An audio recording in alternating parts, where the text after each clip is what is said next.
What's up, everybody? Welcome to Delo Movies. And this time we have a special live stream. We are going to rank the live action Superman movies. And I'm not going to do this by myself. I have some great panelists with me. So let's just go ahead and bring them on pretty quickly. My first guest, he stands for Truth, Justice, and the Australian Way. Here is Troy. What's going on, Troy? G'day, Dell. How are we? Doing well, doing well. Next up, we have a gentleman who is stronger than my internet connection. That is Mr. Zach. What's going on, Zach? What's up, man? Oh, I love And man. of these intros. course, yes, absolutely. And we have my next guest is able to leap tall comment sections in a single bound. It is Luke. What's up? I've seen him do it. Um, Seen him do it. Seen him do it. All right. So just for some, just so everybody understands, there are some missing faces here. One, wait. Hold on. Ready to Who, come in. who's here? One is Last minute getting ready to entry. come in. Wait. His face disappeared. He may be having some technical difficulties. So there he is back. I'm gonna add him to the stream. He is faster than a speeding live stream. Here is Mr. Kenny Sparks. What's going on, Kenny? Yo. My partner in Hey, Gentlemen, my apologies All for right. my turkey. So there is now only one missing face, and that is Rich, aka TurnerFan77. He is unable to join us. He has some real life things happen. So he did share with me his rankings. So I will share those when I do mine. Again, we're gonna rank all the Superman movies plus one that actually included another character. So just for the audience to understand, to know which movies we're ranking, that is the four Christopher Reeve Superman movies, plus a fifth one, which was the Richard Donner cut. So Superman 1, 2, the theatrical, 2, the Richard Donner cut, Superman 3, Superman 4, and then Superman Returns, uh, Man of Steel, Batman versus Superman, and finally Superman 2025. So before we get into our rankings, I don't want you to go into any great detail. Just kind of give your quick impressions on Superman 2025. I'm gonna start with you, Troy. Go ahead. I loved it. It was the thing I see a lot of people say is the same thing I was saying, is that it's the most comic booky movie that's out there at the moment. Like it's very comic booky. It's got James Gunn's hands all over it. It's fun. It's got the feels when it needs to. It's got all the things, and it's just got heaps of that comic book lore just layered all in it. That as someone like me who loves that kind of stuff, yeah, I was just blown away by it. I love it. All right. It's not perfect. I'll All say right. that. We'll get there. We'll get But it there. is good. We'll get there. But All right. it is really good. It's a really good start for the DCU. All right. Zach, how about you? I think it's a really fun and good film that I had a really good time with. Just heavily flawed. That I don't love as much as everyone else, but I still had a good time. All right, Luke. Plain and simple, I loved it. Honestly, I saw it with my best friend on Thursday night. We both ate the movie up. It's awesome. So yeah, I'm just gonna keep it plain and simple right there. All right, and Kenny. I absolutely love this movie. Like everybody said, it's not perfect, such and such and such. What movie is? But this particular movie, I felt like a kid again watching my favorite cartoons as I was growing up. So, yeah, it just put me in that space where I was like, oh my god, the Whoop Bang Pow, like all that stuff. So stuff I feel like is missing. The jovialness I feel like is missing from a lot of comic book movies at this point. So yeah, I had a great time with it. For, yeah, I had a lot of fun with it. It is definitely flawed, but it is definitely a blast to watch. So I'll leave it right there, and we'll, unless anybody has it at the bottom spot, I don't think we're going to talk about it for a little bit. We're going to go ahead and go around the room with everybody's number 9 Superman movie, and yeah, just tell us why it's in that spot. I'm curious to see if we got a consensus here. I don't think we do because I saw one comment. I try to avoid all you guys reviews of Superman 2025 on your channel. Sorry, but let's see. This time we'll start with Mr. Luke. Go ahead. You're number 9. All right. Number 9. Hold on. I'm just pulling up my list here really quick, just so I can remember, like, off the top of my head. Okay. Number 9. Honestly, should not really be a shock to really anybody watching this video. Superman 4: The Quest for Peace. So much studio meddling with this thing. Like, this movie was supposed to be longer than it was, and like about a half an hour of it was removed from the whole runtime. And this movie had an insanely low budget of like $1 million, and watching it, like even just rewatching it, you can tell how cheap this movie looks. Like, I don't know what they were doing with Lex Luthor. Nuclear Man was a terrible, terrible villain who really had no clear motivations. And just a lot of the stuff that they just pull off of this film just come off as just illogical. So, yeah. Okay. I hate this movie. All right, so that's for Superman 4. I do have some information about that budget. I'll come back to it. And I'll come back to it in a little bit because I have to find it again. Go ahead, Kenny. What's in your number 9 spot? Superman 3 is insane. That I watched actually I actually watched it today for the first time. And I'm like, what is happening on my screen right now?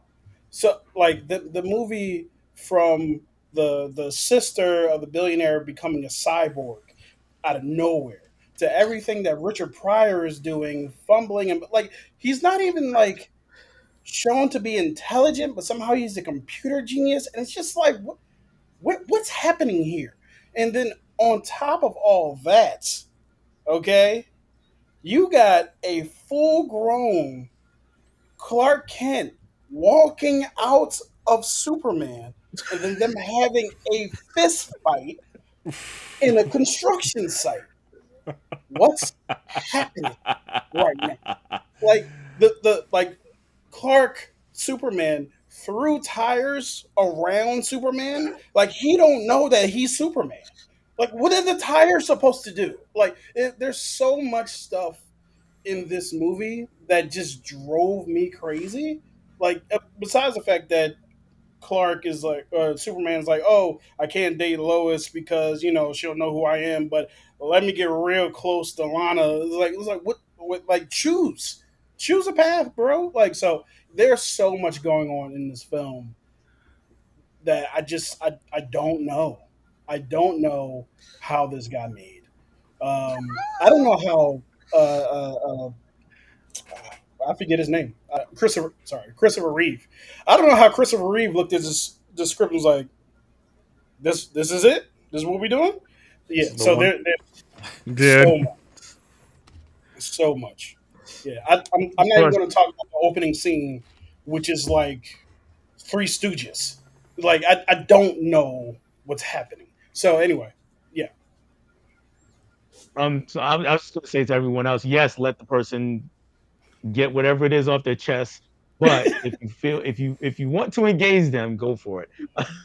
I promise you. I promise you, not every talk about each movie will be like that. This movie just happened to be like, I don't understand what's happening. Wow. Mr. Zach. Yeah, my number 9 is Superman 3. This movie manages to be widely entertaining. That is because it's so bad, it's so good. To it's absolutely boring at the same time, and I don't know how this monstrosity did this. It's a Richard Pryor movie featuring Superman because he's doing a whole lot of stuff in this movie with no Superman around, and Superman's just having this existential crisis because of experimental green kryptonite. I don't know what's going on. I was watching this movie and I was like, sorry about that background noise if you guys can hear that. Someone decided to have a party right outside of my window. Um, I heard how bad this movie was because it's the first time I'm seeing three. I watched one, two, and four as a kid. I never watched three, and I was like, this movie can't be that bad because people say four is bad. I don't think four is bad. And then I was like locked in for a little while, and then Richard Pryor fell off a building, slid down the building on skates, and then landed on his feet and break nothing. He didn't break anything. He don't got no powers in this movie. He just Richard Pryor. And I was like, oh, okay, this is where this is going. And then it just kept going. And then Superman split to two. They don't explain why. He got he didn't shave. I don't know what was going on. And then, like he said, the best part of this movie is the stuff with Lana. I thought that him and Lana had such a great chemistry. I could see why they like each other. I wanted to be together more than I wanted Clark and Margot Ritter's Lois Lane to be together because I never understood why those two wanted to be in a relationship. So that was the best part of that film, but everything else is just either laughable or boring. Okay. In fairness to Richard Pryor, he was powered by cocaine, so that helped. Gotta be. Gotta So do it. Gotta be. There's a scene in this movie where he has to go down like a line and like they cut it because obviously he can't do that stunt. And so he jumps shortly and then like he messes up his ankle, starts wobbling the rest of the scene. I'm like, dude, really?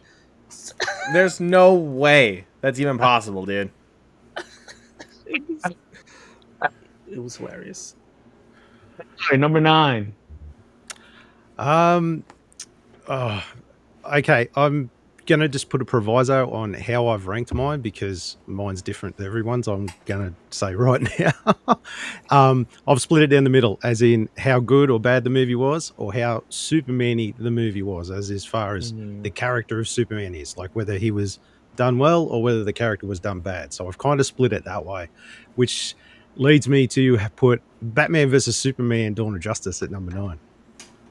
Which I'm waiting for a few views yours to drop. No. That movie is atrocious in my book as far as what they did to the characters, the lore, the everything, like jamming the death of Superman and Batman versus like the Dark Knight into two movies, two fully fledged stories on their own, jammed it into two movies, messed around with both of them, completely made a mess of it. Not to sort of go through like all the intricacies of all the stuff. One of my biggest gripes is that Batman has this gripe against Superman. Like if you've read the Dark Knight, it's because Superman goes corporate, Batman's this old school Batman, blah blah blah. You know, if you've ever read it, you know how it goes. Where in this one, he's just like, oh, I just don't like him, and then they go into this fight. Like if the Batman I know would do his research to check this, like this fight would never happen. If you know what I mean. Yeah. Like Batman's super smart in that he's just super dumb. Among other things I could nitpick for the next hour about how poorly the Superman character, I guess, is done. Like Zack Snyder's version is not the Superman I grew up with, shall we say. I mean, a lot of people like it. I get it. It's all you. But as far as being a Superman character, he even said he hated the character and he made like his own version, which isn't, like this is supposed to be a Superman movie. Like, if you don't like him, do something else. Do Rebel Moon. Do something else. Don't tell him to do any more of those. No, none. Yeah, no Cease and more. Yeah, desist. no more. So All right. yeah, that's where I sit. We've already got 2, and 2 was enough, please. Yeah, absolutely. 2 was enough. All right. So, as I said earlier, Turner fan 77, Rich, he was supposed to be here. He's not able to. He did share with me his list, and so he didn't really give me much context he didn't give me any context for anything other than a score. And if I'm not sure, Kenny and Zach, if you are familiar with Rich or David. David was a YouTuber who worked with Rich a lot. He passed away unfortunately last year. They did a show called By the Numbers, in which they would, they had all these different categories that they ranked the movie by: cast, acting, directing, story, visuals, sound, so on and so forth. It was 10 categories, graded each on a scale of 1 to 10. So your score basically came out to be on a scale of 1 to 100. And so that is the context in which he gave me his scores. And the first movie that he had, the number 9 movie on his list, is Superman 4: The Quest for Peace, which out of 100 he gave 52. So that's where he landed on that movie. And for me personally, Superman 4 is also my worst movie. And I'm with Luke here on this. Uh, n- None of it made any. None of it worked. Let me put it that way. They tried to make sense of it, but There's no none of it logic worked. in the movie. Like all the logic is just gone.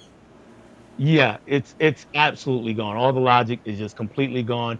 Nuclear Man is a crappy character. Um, Luke, not I meant not Luke. Sorry, Luke. Lex, Lex. you are not evil. You may be a genius, Luke, but you are not evil. But To quote Zsa Zsa but Corda from the Phoenician Scheme, I don't know if I feel terrible or flattered or both. there you go. There you go. Um, Lex, Gene Hackman is just doing the same Gene Hackman shtick he's been doing for all of these movies, and that's fine. Um, but the special effects were super duper cheap. Everything about it was super cheap. For a movie that came out almost a decade after the first movie, it somehow looks worse, and a lot of that has to do with the budget. Luke, you talked about that. So here's what the actual deal was with the budget. It was slated to film for $36 million. That was what they were gonna put into the budget for this film. They slashed it less than half. They made it 17 million, and so they filmed it on the cheap. Special effects at this time, prices are starting to go up.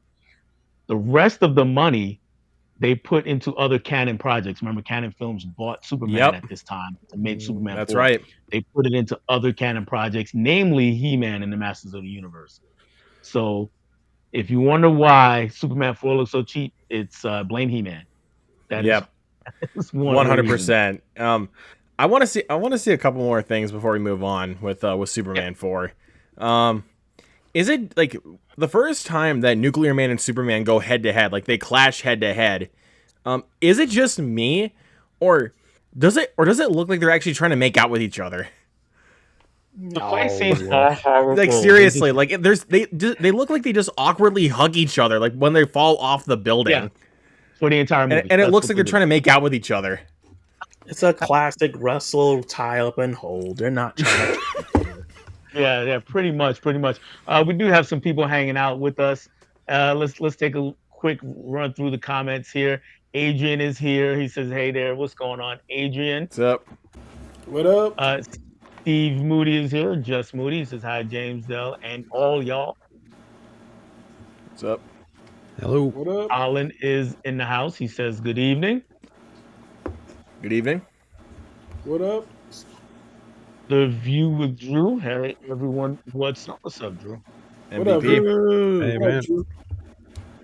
And we got a voice. We got an opinion here. Drew says, "I 100% agree with Luke. Superman 4 is without a doubt the worst Superman movie ever." Thank you, Drew. Corey is here. What's going on, Corey? He says, "Hey, all."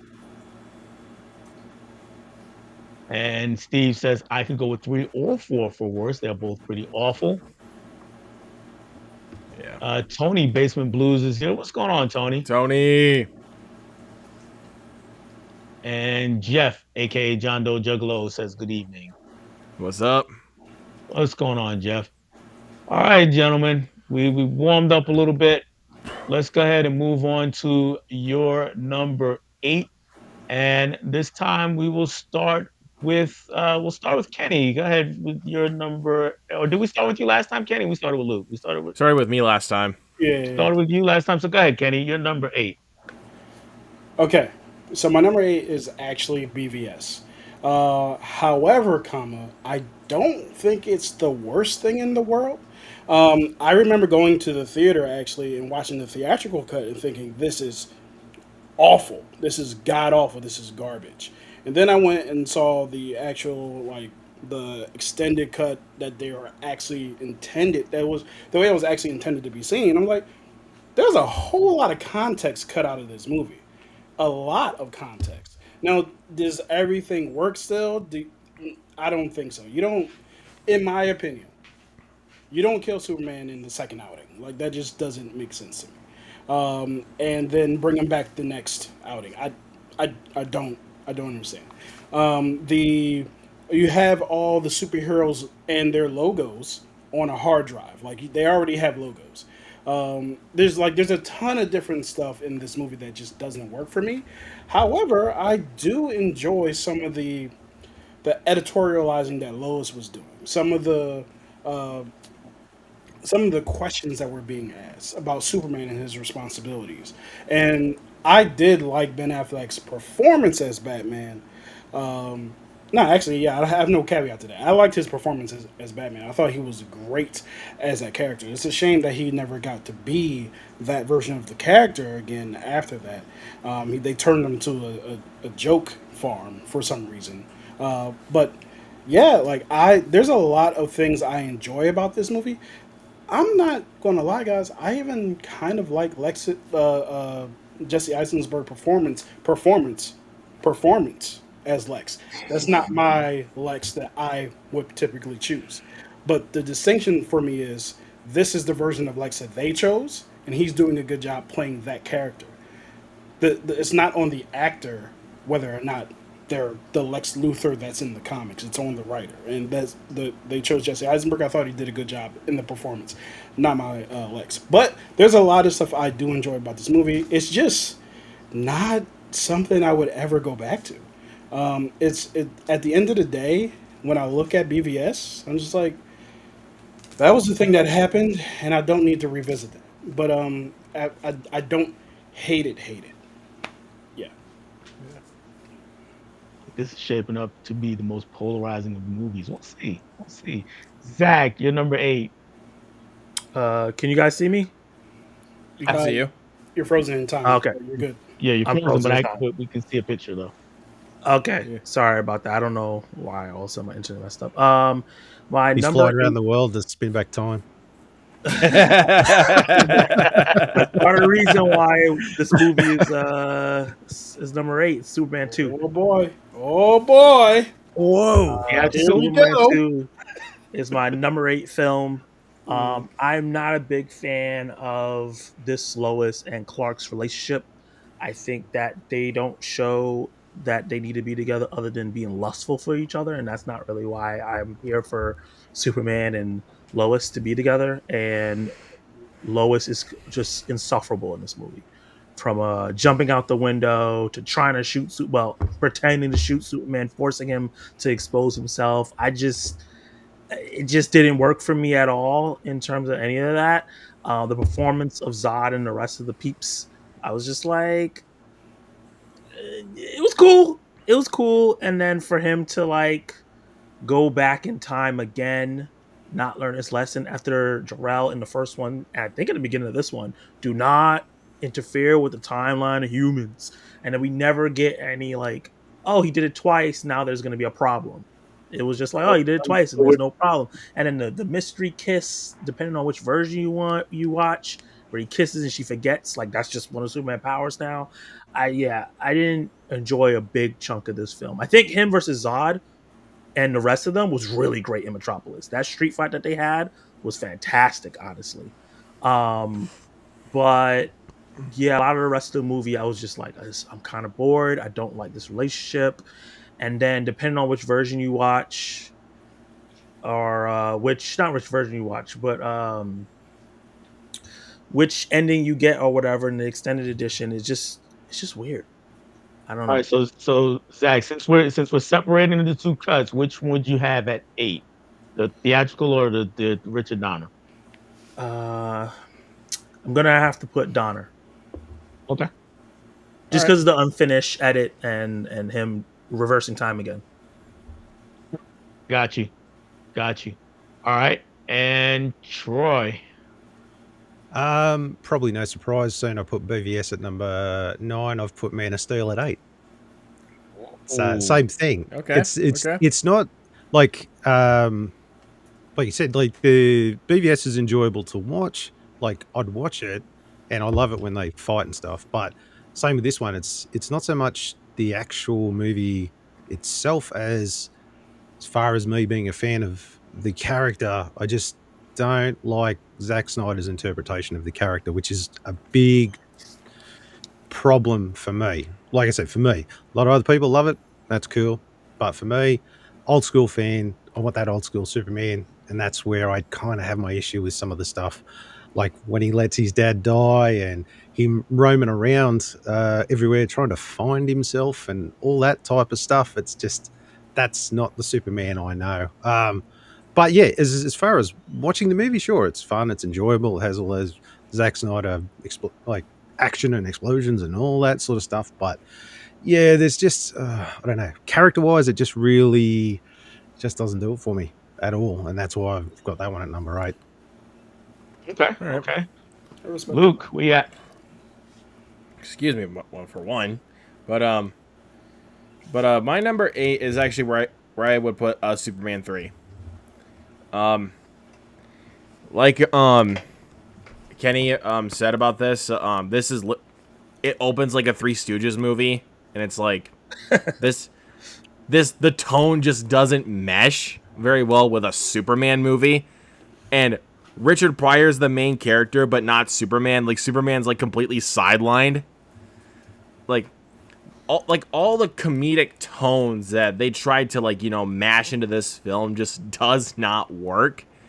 But there were a couple of moments where I actually thought it was kind of funny, but at the same time it's like you're not really justifying like why this needs to be a comedy. And I don't know, this one was honestly tough to sit through last time I watched it. So yeah, I'm gonna put Superman 3 here. okay. All right. So going back to Rich's list, and remember he's scoring on a scale of 100, 1 to 100 basically, and he has Superman 3. He gave it 56 out of 100, and so that is his number 8. My number 8, I'm gonna be with the Batman v Superman squad here. I've got at the bottom for a few reasons. I think, well, first off, talking about Superman himself, and a lot of what Troy said echoes for me here. Is in I don't mind it as much as in Man of Steel. The problem is here when you match him up with Batman, it really feels like Batman versus Batman because they act the same. They're two of the same characters. The only big difference, or not even a big difference, but the only difference really between them is that Batman is just a flat out serial killer in this in this movie. That is basically the difference between them. Um, the other big issue with this movie, got you back, Zach. The other big issue for me with this movie is that even with the Ultimate Edition, the extended cut, it makes it better. But there's so much there's so many Easter eggs jammed in here because they're just trying to set up things, and at that time, just trying to catch up with the MCU.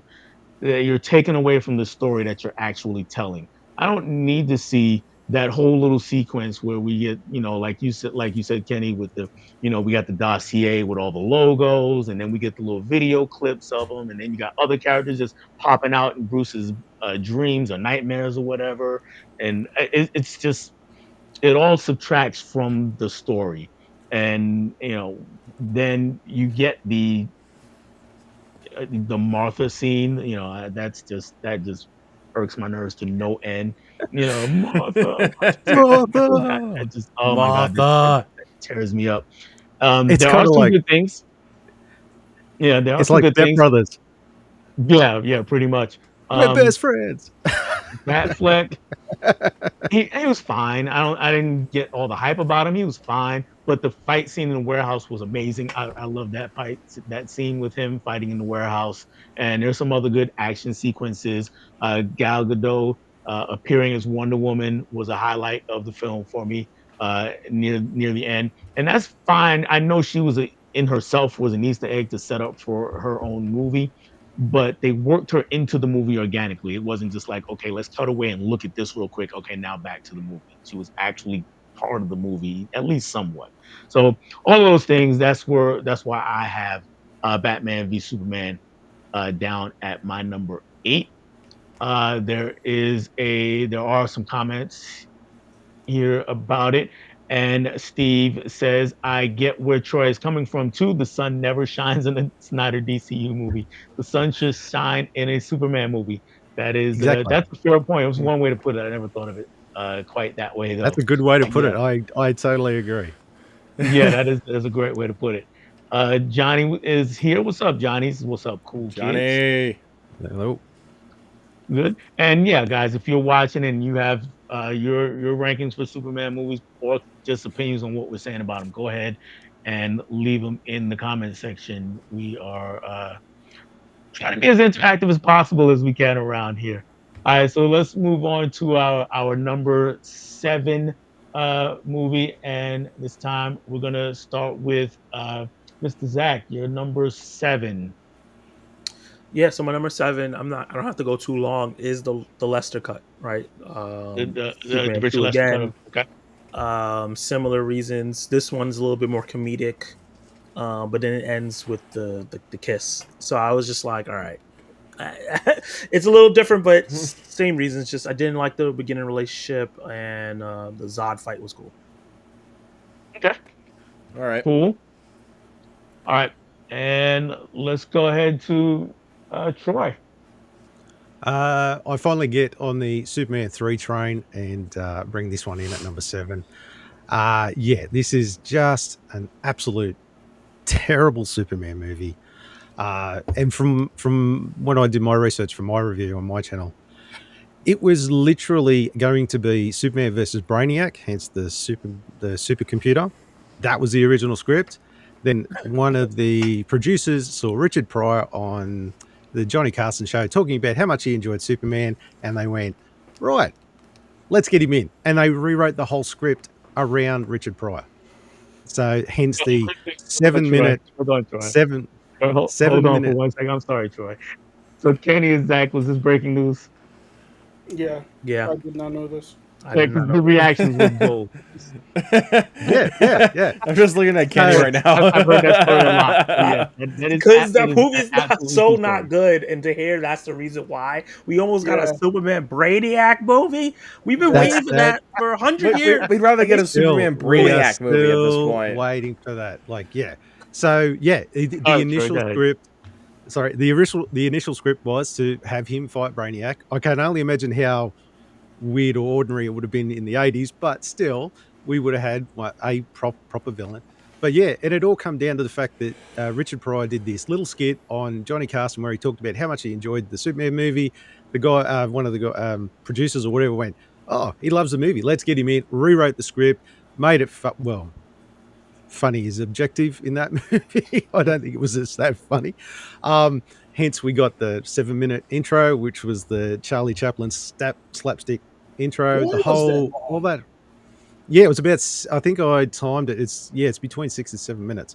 When you break it all down, it's because they run through the credits and everything else. It goes for a while when you think about it.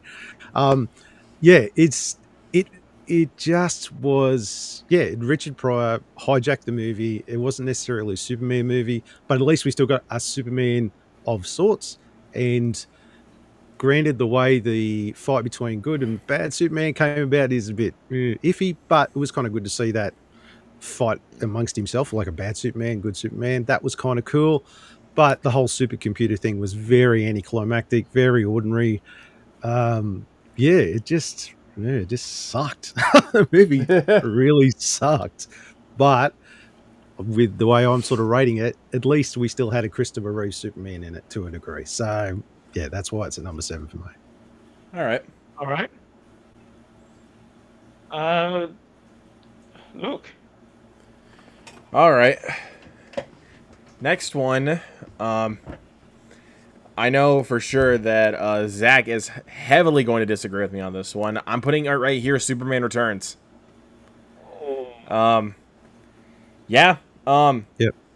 Last time I watched this film, it has been years since I've seen it. I'm gonna be full on honest. It has been years since I've seen this movie. There's some things that I do remember about it. Like there's a couple of good action sequences in here, and I think Brandon Routh is pretty good as Superman, but he's not like I think honestly, out of all the Supermans, he's honestly my least favorite. He didn't really bring enough to the table. I mean, especially like given that this was supposed to be like a continuation of the Christopher Reeve films, there wasn't enough that we got in this film. And then like, there's barely any action in this film, so we really didn't really get to see him much as Superman. So I couldn't really care about that. And a guy we can't really talk about because he's canceled. So put that in your head. I didn't really like his Lex Luthor really at all. And honestly, I just find most of the film to be really boring and forgettable. So, yeah, not a big fan of Superman Returns. That's why it clocks in this low. Okay. Kenny. Yeah. So at number 7, I have Superman 4, The Quest for Peace. This is where we start to get to the point in the list where I actually like these movies. There's not the only movie on here I like actively dislike is Superman 3. But The Quest for Peace was, for me, a lot of fun. I've seen this movie more than I've seen any other Superman movie because right after Saturday morning cartoons, it would come on UPN. Like it was always on for some reason. I don't know why they always chose to play this one, but it was always on. And I love this movie. Love is strong. I really like this movie because of how ridiculous it is, right? Like the part of the enjoyment of it is Nuclear Man with those gigantic fingernails, him being birthed out of the sun with a full costume on. The sun was like, "Hey, before you leave, you can't go into space naked. So here's a costume." Like, there's a lot of stuff going on, and honestly, to tell you the truth, I think this is a very Lex plan. The whole like, hey, I'm gonna take Superman's hair, his DNA that y'all put in the museum for some reason that actually was really cool, holds 1,000 pounds worth of weight, a single strand of hair. I was like, that's kind of cool. And then I'm going to send it into the sun with the rest of the nukes that Superman threw in there. And I was like, yo, that's actually not a crazy plan for Lex Luthor to come up with. This is a very Saturday morning cartoon type of movie. And then the latter half of this movie is just a big fight scene between Nuclear Man and Superman, and I wasn't mad at it at all. Now there are some things that we shall discuss. Superman rebuilding the Great Wall of China by looking at it. I don't know what happened. I don't know. What are we doing? I should have mentioned that earlier, Kenny. I should have mentioned that. Yeah. Like I when was we thinking get about it, introduced to Superman's secret power, it's like he has a Oh, wall rebuilding vision. yeah, I'm sure 90% of the FX budget went into that. probably. What's funny is, so full disclosure, I watched Superman 3, 4, and Returns today. So not for the first time. I've seen Superman 4 and Returns many times. But yeah, like the other thing. Oh yeah, the I have a big problem with some of Richard Donner's portrayal of Clark Kent Superman because he's low key a little.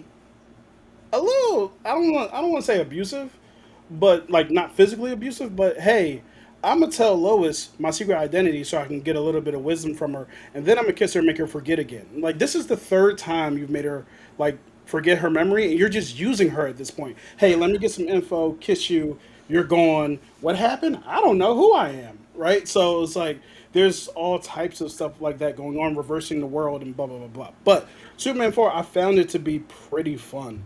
And I actually enjoyed the little bit that we got in the beginning about Superman wrestling with, which I've seen in a couple movies now over the past week, with whether or not how much he should be involved. When he throws all the nukes into the sun, I'm like, I get it, but we get those kind of questions in a movie that we'll talk about later about jurisdiction, what you're allowed to do. But yeah, so I enjoy this movie. It's a fun Saturday morning cartoon movie. All right, that's fair. Yep. I do have I'm with one you there. other note about a nonsensical thing in Superman 4, which I forgot to mention myself. We get Mariel Hemingway's character actually goes into space with no protection on. Without a That's suit. yes. Yeah, my god, she survived Yes. space without a suit Dude, or anything. like- blew my mind Oh Yeah. yeah. because the movie Yeah. opens with people in spacesuits. So I was like, the Yeah. logic of your movie dictates this should not. It's be just happening. gone completely out the window. And one more thing, I got to point out one more thing that makes no sense. Yeah. It So might be what I'm thinking, but go ahead. okay, it's the same scene like when Nuclear Man takes this girl up into space and she's not even wearing any space protection. But did anyone think about this? Superman moves the moon. Like, did anyone think about that?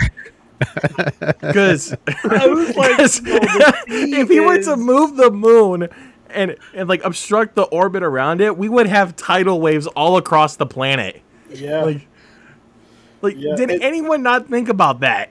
but that's at actually that different point, from what I was thinking. I was thinking about the when he fact. spin the move backward, I mean, spin the Earth backwards. We got. I If you know. don't let that rock, we I got. think I saw, That's what I'm saying, Zach. I think I saw David Bates Tyson actually talk about that. How if he did that, it would be a problem. Like we would all die. Like, But like We would. all sorts of absurd weather problems. yeah, We'd die immediately. but the thing that wasn't actually what I was thinking. I was thinking about Nuclear Man blowing on Superman in space and him turning into ice. There's no air in space for you to blow, sir. Like what do we do? Sorry, Kenny. He did what to Superman? Sorry, what did I hear that right? Blew on him. Whoa! There are children That on dude, this that could planet. be What taken cut were so you out of watching, the context. X-rated cut, sir? There are children on this planet. Was it the hub cut you were watching? Yeah, I was watching a different version. Clearly, Wow. Clearly. But yes, yeah. So yeah, I enjoy Quest for Peace. I think it's a fun Saturday morning cartoon. All right, Totally so fair, man. number 7 for myself and for Rich. Rich has the Superman 2, the theatrical cut here. He actually big jump in scores from 56 for 3 to 69. So 69 for Superman 2. So this is the point where he starts to really like the movies. My number 7, here's where I have Superman 3. And all the things you guys so far have said about Superman 3 pretty much true. I mean, it's Richard Pryor. He hijacks the movie. It's his movie just featuring Superman, except I will say that the Superman v Clark Kent thing, maybe I have on nostalgia goggles for this because I saw this in the theater as a kid, and even watching it back though this past week, I really did enjoy this aspect. And the reasoning is the 99.43% kryptonite. So that last bit of part that's not actually kryptonite is what caused the separation. You just got to roll with it, Zach. That's all there is to it. And That's the whole resource. Roll with it, dude. Yeah. Don't think too Just hard. Roll just with roll it. with But, to just bring a and little so bit of context for, to that. for me, the- that was one of the most iconic scenes in the franchise was Superman fighting Clark Kent. Yes, the throwing on the tires on him makes really no sense. Doesn't really stop anything, do anything. But when you're 9 years old and you're sitting there in a theater and that happens and you're like, oh my gosh, your eyes get this big and that's never kind of went away from me. So it's still one of my favorite things about this movie. And the Richard Pryor stunt, I'll say this about the stunt where he's going down the side of the building in the skis. It makes no sense. It is absolutely ridiculous, but it's probably the best looking thing in the movie. So I'll give it that. All in all, though, it's still a bad the movie, video so game that's they were why I playing. have it here at I'm my actually number gonna- 7. Go ahead, Kenny. I'm actually going to contend with you on that point. I actually thought the cyborg lady didn't look terrible. No. I concur. I concur. when I was a kid, she was terrifying. Oh, for sure. Yeah. It was terrifying. Well, Yeah, I remember when concur, was a man. kid. She was when- terrifying that as an scene where adult. she starts turning into it, like that was Mhm. scary as shit when I was a kid. Yeah, no It doubt, came no out doubt. of nowhere. No doubt. Yeah, exactly. One other thing. Troy may remember this or may have recognized this during that third act big battle. He's flying towards her and they're firing missiles or whatever they're firing at him to try to shoot him out the sky. Those screenshots were pretty much Superman Atari, the Atari game Yes. for Superman. Pretty Oh much. my I God. forgot about that. Yeah. Yep. Wow. Yeah, pretty much. Yeah.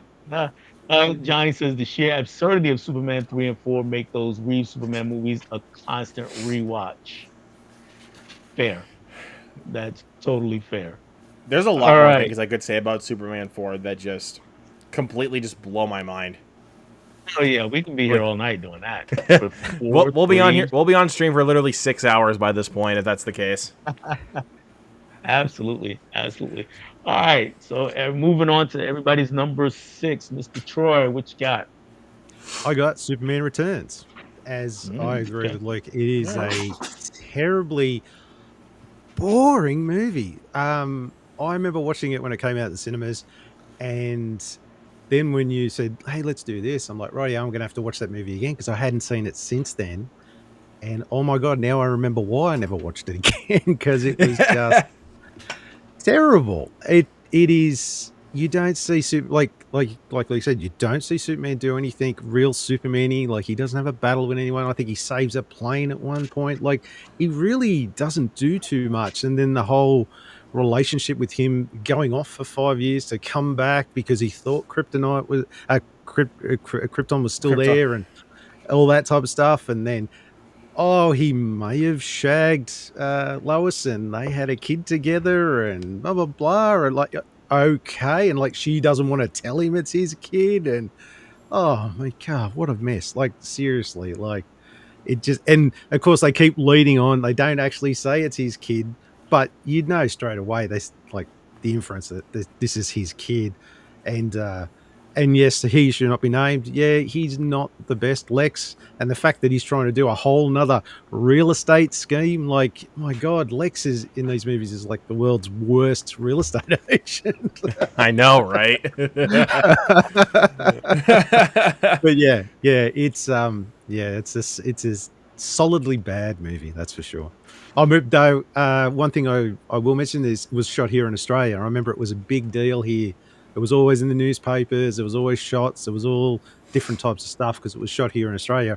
And for myself, you can spot Aussie actors and extras in the background and stuff like that. So that's a little interesting for someone like myself. But yeah, it's still a terrible movie. Yeah, it's yeah. Exactly. We'll just leave it at that. All right. Candy, coming right back to you for number 6. I have Superman 2, the theatrical cut. Now, full Okay. disclosure, I did not watch the full theatrical cut because I didn't know we were doing both. I watched the Donner cut, and then me and Zach watched the Donner cut together, and then we went back and watched the ending of the Leicester cut, I think it is. And yeah, so seeing the ending of this blew my mind. It was like the cape, or I'm sorry, the S that he throws off of his chest and becomes a blanket that disappears and does nothing. I don't know what's happening here.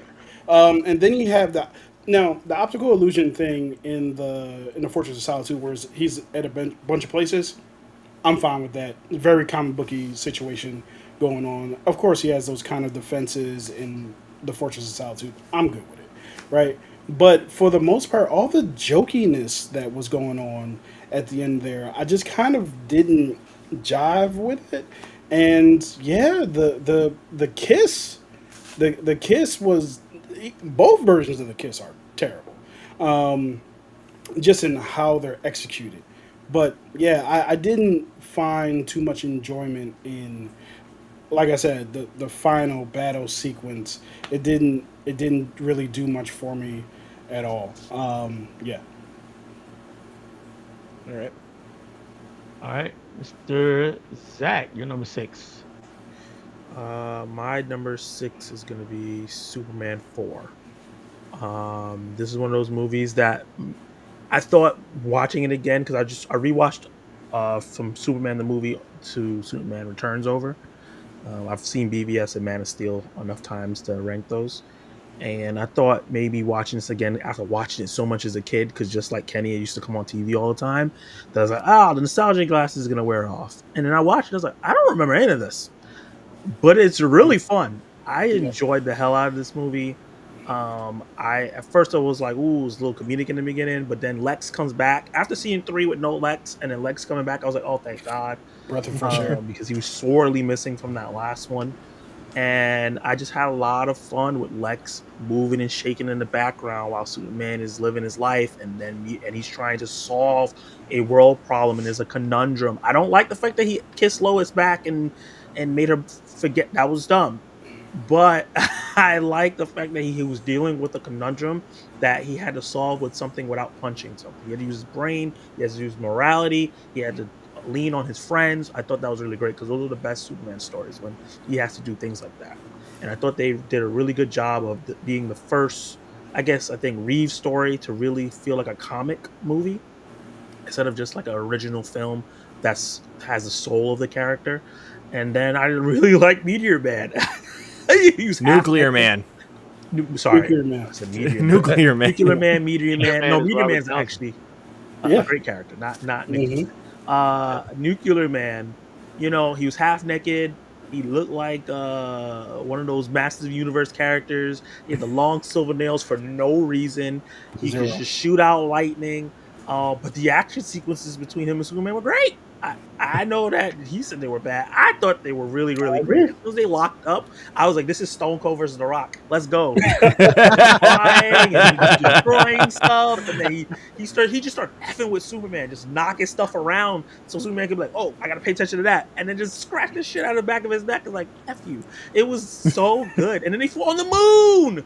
Oh my god! Hold on, American propaganda on the It's moon crazy. was hilarious. Crazy. That American flag Oh was my waving. I was like, god. "This is how you know it's Yo, bullshit." yo, so she's falling back to Earth, and he takes the time to fix the flag. I'm like, bro, what are you doing? Like, What are we where's doing? the logic? Where's the America, logic? we get it, but he could have So, came back and did that I later. give you It faith. wasn't So, like the thing was gonna it'll be blow okay. away. Uh, but the fact that he Seriously. was out there anyway. The man's Uh, patriotic. You got to give him that. I get it. And then him Yeah, like definitely. stomping Yeah. him into the moon. I love that whole action sequence. I love him being sick and then Lois just feeling. That was the first time I actually liked Lois and Clark's relationship, when she came to his house and was just like, I feel something. I know something's wrong. And she kind of knew that he's Superman, but kind of don't. I don't know what we're doing with that. But yeah, I just enjoyed Superman for a lot. Obviously, it's heavily flawed because it's so silly, but it was my jam. Okay. I That's like fair, it. man. That's fair. Yeah. Fair. All right, look where we stand on for 6. I'm actually gonna kill two birds with one stone from Kenny, because my number 6 is also the Lester cut of Superman 2. Okay. I really, really like this movie. After a rewatch, but I can definitely agree with both Zach and Kenny about some certain things, like some of the final battle and how they handled certain things in the finale. But I don't know. I enjoyed this one enough for what it is. And yes, it's definitely dated for sure. It's definitely dated, but I don't know, man. I like this one a lot. Like going from like Returns to Superman 2, it's like a gigantic leap on my list. So, but yeah, I really like this cut of Superman 2. Okay. Okay, fair enough. For Rich, he has the Donner cut here, and he gave it 76 out of 100. So again, he's making a little bit of a leap from the theatrical cut. And for me, is I here's where I have the theatrical cut also. And for me, the I still enjoy the movie. I really like the movie, but the issues drag it down. And the main issues is that, yeah, you can tell that Lester directed part of the movie and Donna directed part of the movie because they don't match up. I mean, it's similar to the way Justice League turned out, years down the line, where you can see the difference between the two directors and where they just try to stitch it together. So it's kind of a Frankenstein of a movie, and the tone just goes all over the place for the movie. So it's like, kind of dark, and then you got this real slapstick kind of stuff happening, and yeah. So that's what dragged it down for me. Kept it from being any higher. I will say Christopher Reeve again. I mean, he's great. He's just great as Superman. Everyone else around him, they did what they were supposed to do. I will say the one other iconic person that came out of this, no matter what Kenny says, is Terrence Stamp as General Zod. You got to kneel before Zod. Gotta say. He's like, Is me? that not you, Kenny, that didn't like No, I didn't. I didn't didn't like? say anything. That was that. That Okay, was me. that was Oh, me. Okay, sorry.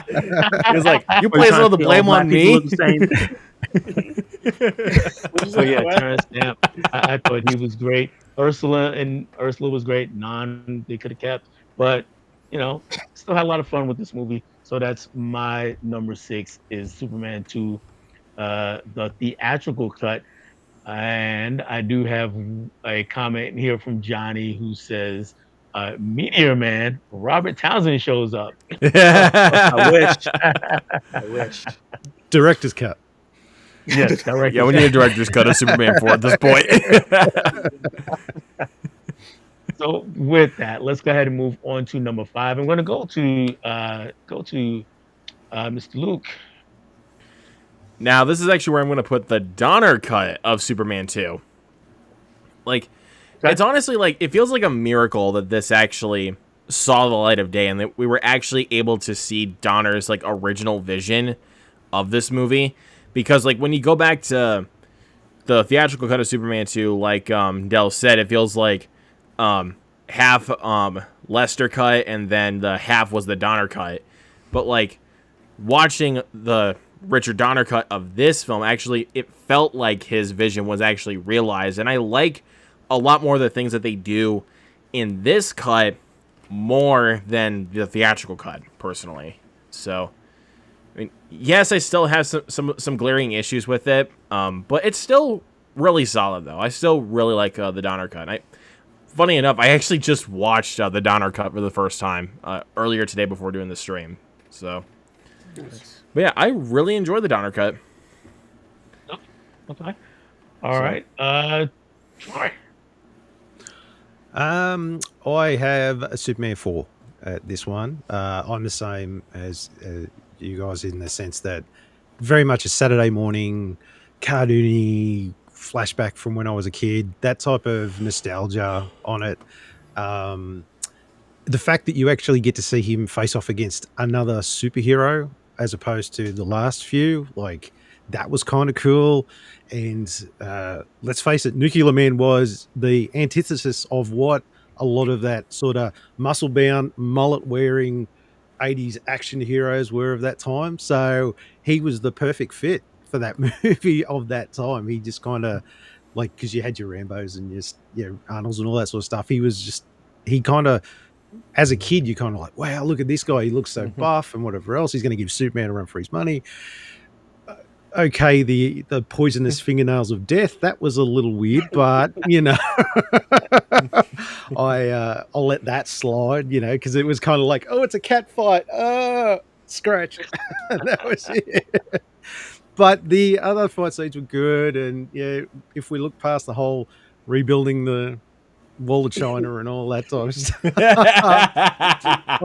I think, not that that's canon power, but anyway, it's, I think one of the good things about it is it was very much a movie of its time in the sense that it had that, like you were saying before, Kenny, but the questions of, how far should Superman go as far as world politics, what goes on, how much should he interfere in what's going on, hence the whole nuclear weapon thing. But that was also a theme when you think that was 87.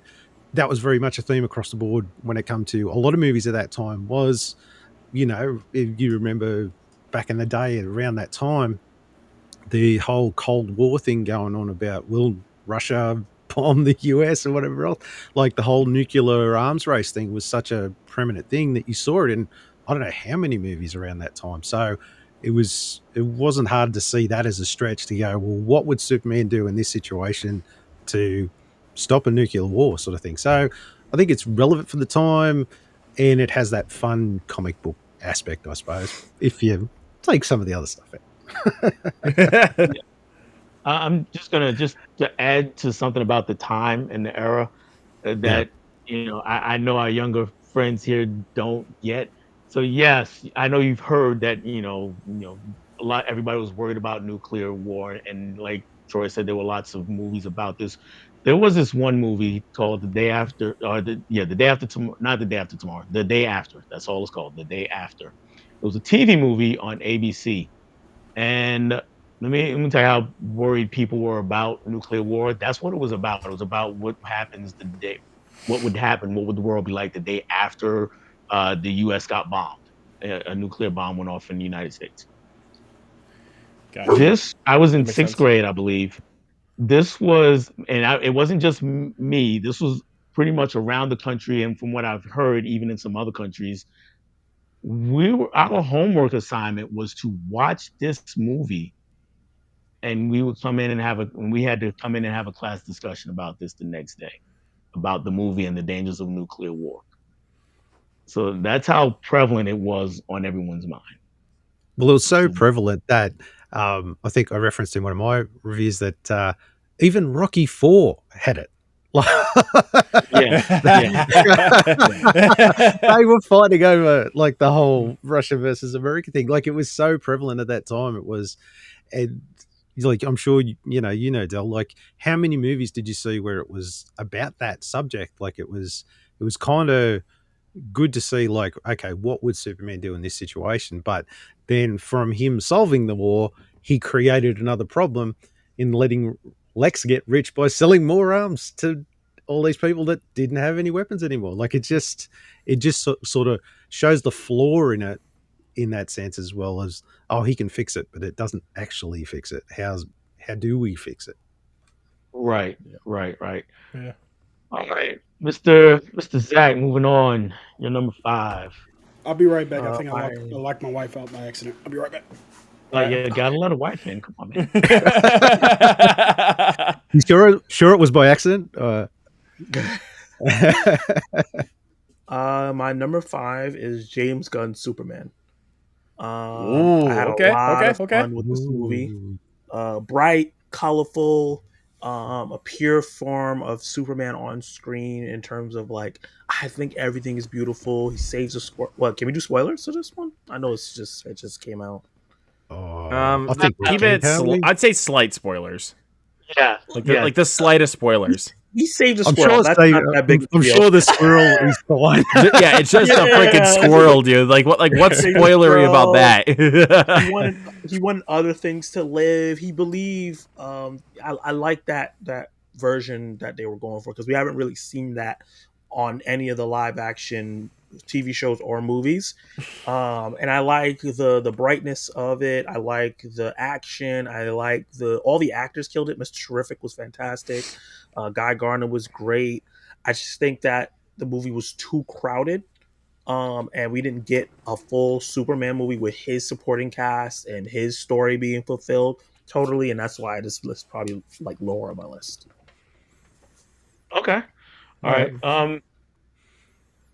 Yeah. So that's the first sighting of James Gunn's Superman this evening. Very, very cool. All right. So we have Luke. Did you gave us your 5? It was the Donner cut of Superman 2. Right, and so did Troy. So I'll go while we wait. Oh, Kenny is back. So go ahead, Kenny. You're number 5. You ready? He's like, hey, I'm back. Yeah. So I have the Richard Donner cut at 5 as well. I really enjoyed this movie until the last Yeah. 10 minutes, but Yeah. I really enjoyed this movie. We talked about that final fight scene.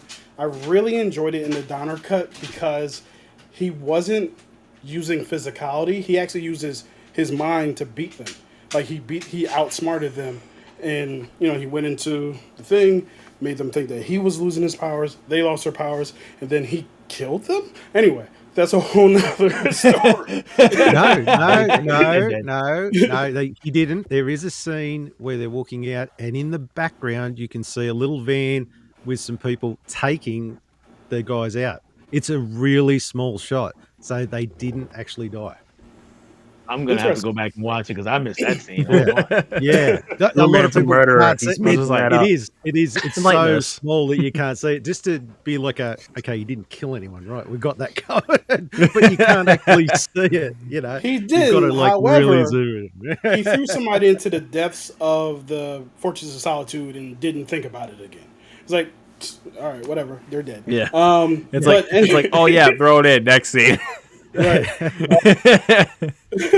But yeah, so I enjoyed that aspect of it, the outwitting of the three Kryptonians. I really enjoyed Zod in this movie. He like watching it back, he didn't do much. However, like every time he delivered a line, it was great. That street fight in Metropolis was awesome. Yeah. And I was really enjoying the fight and how much damage they were doing to the city, including Superman. And it's really interesting that that's a huge talking point about another movie. But he definitely was a part of destroying parts of Metropolis in this movie. But yeah, for the most part, man, I really, really enjoyed it until the last 10 minutes where he reverses time. He not only does he reverse like Lois knowing who he is, he takes it back to the beginning. Like nothing happened, none of that happened, and I just have a fundamental issue with. Oh yeah, I'm going to spin back the world because so every time you have an issue, you're just going to spin back the world and go forward. Like that's insane, right? That's not crazy to y'all, but anyway. Point taken um, there, Kenny. Yeah. So yeah, like yeah, but for the most part, really fun time. Really fun time. And by the way, I just really enjoy Christopher Reeve as Superman Clark Kent. Yeah. His ability to like hunch over as Clark and look like a fool and then stand up when he's Superman and he does look like a different person with the same face and the same body, that is incredible. That he did a really good job with that. But yeah, that's my number five. Yeah. All right, so moving to Rich's list, he has Superman Returns in this spot. Again, scale of 1 to 100, he gave it a 79. And for me, I have the Donner cut here. And so I talked about this a bit when we were talking about the theatrical cut, and that is that the theme, and I apologize, I've got an alarm going off. All right.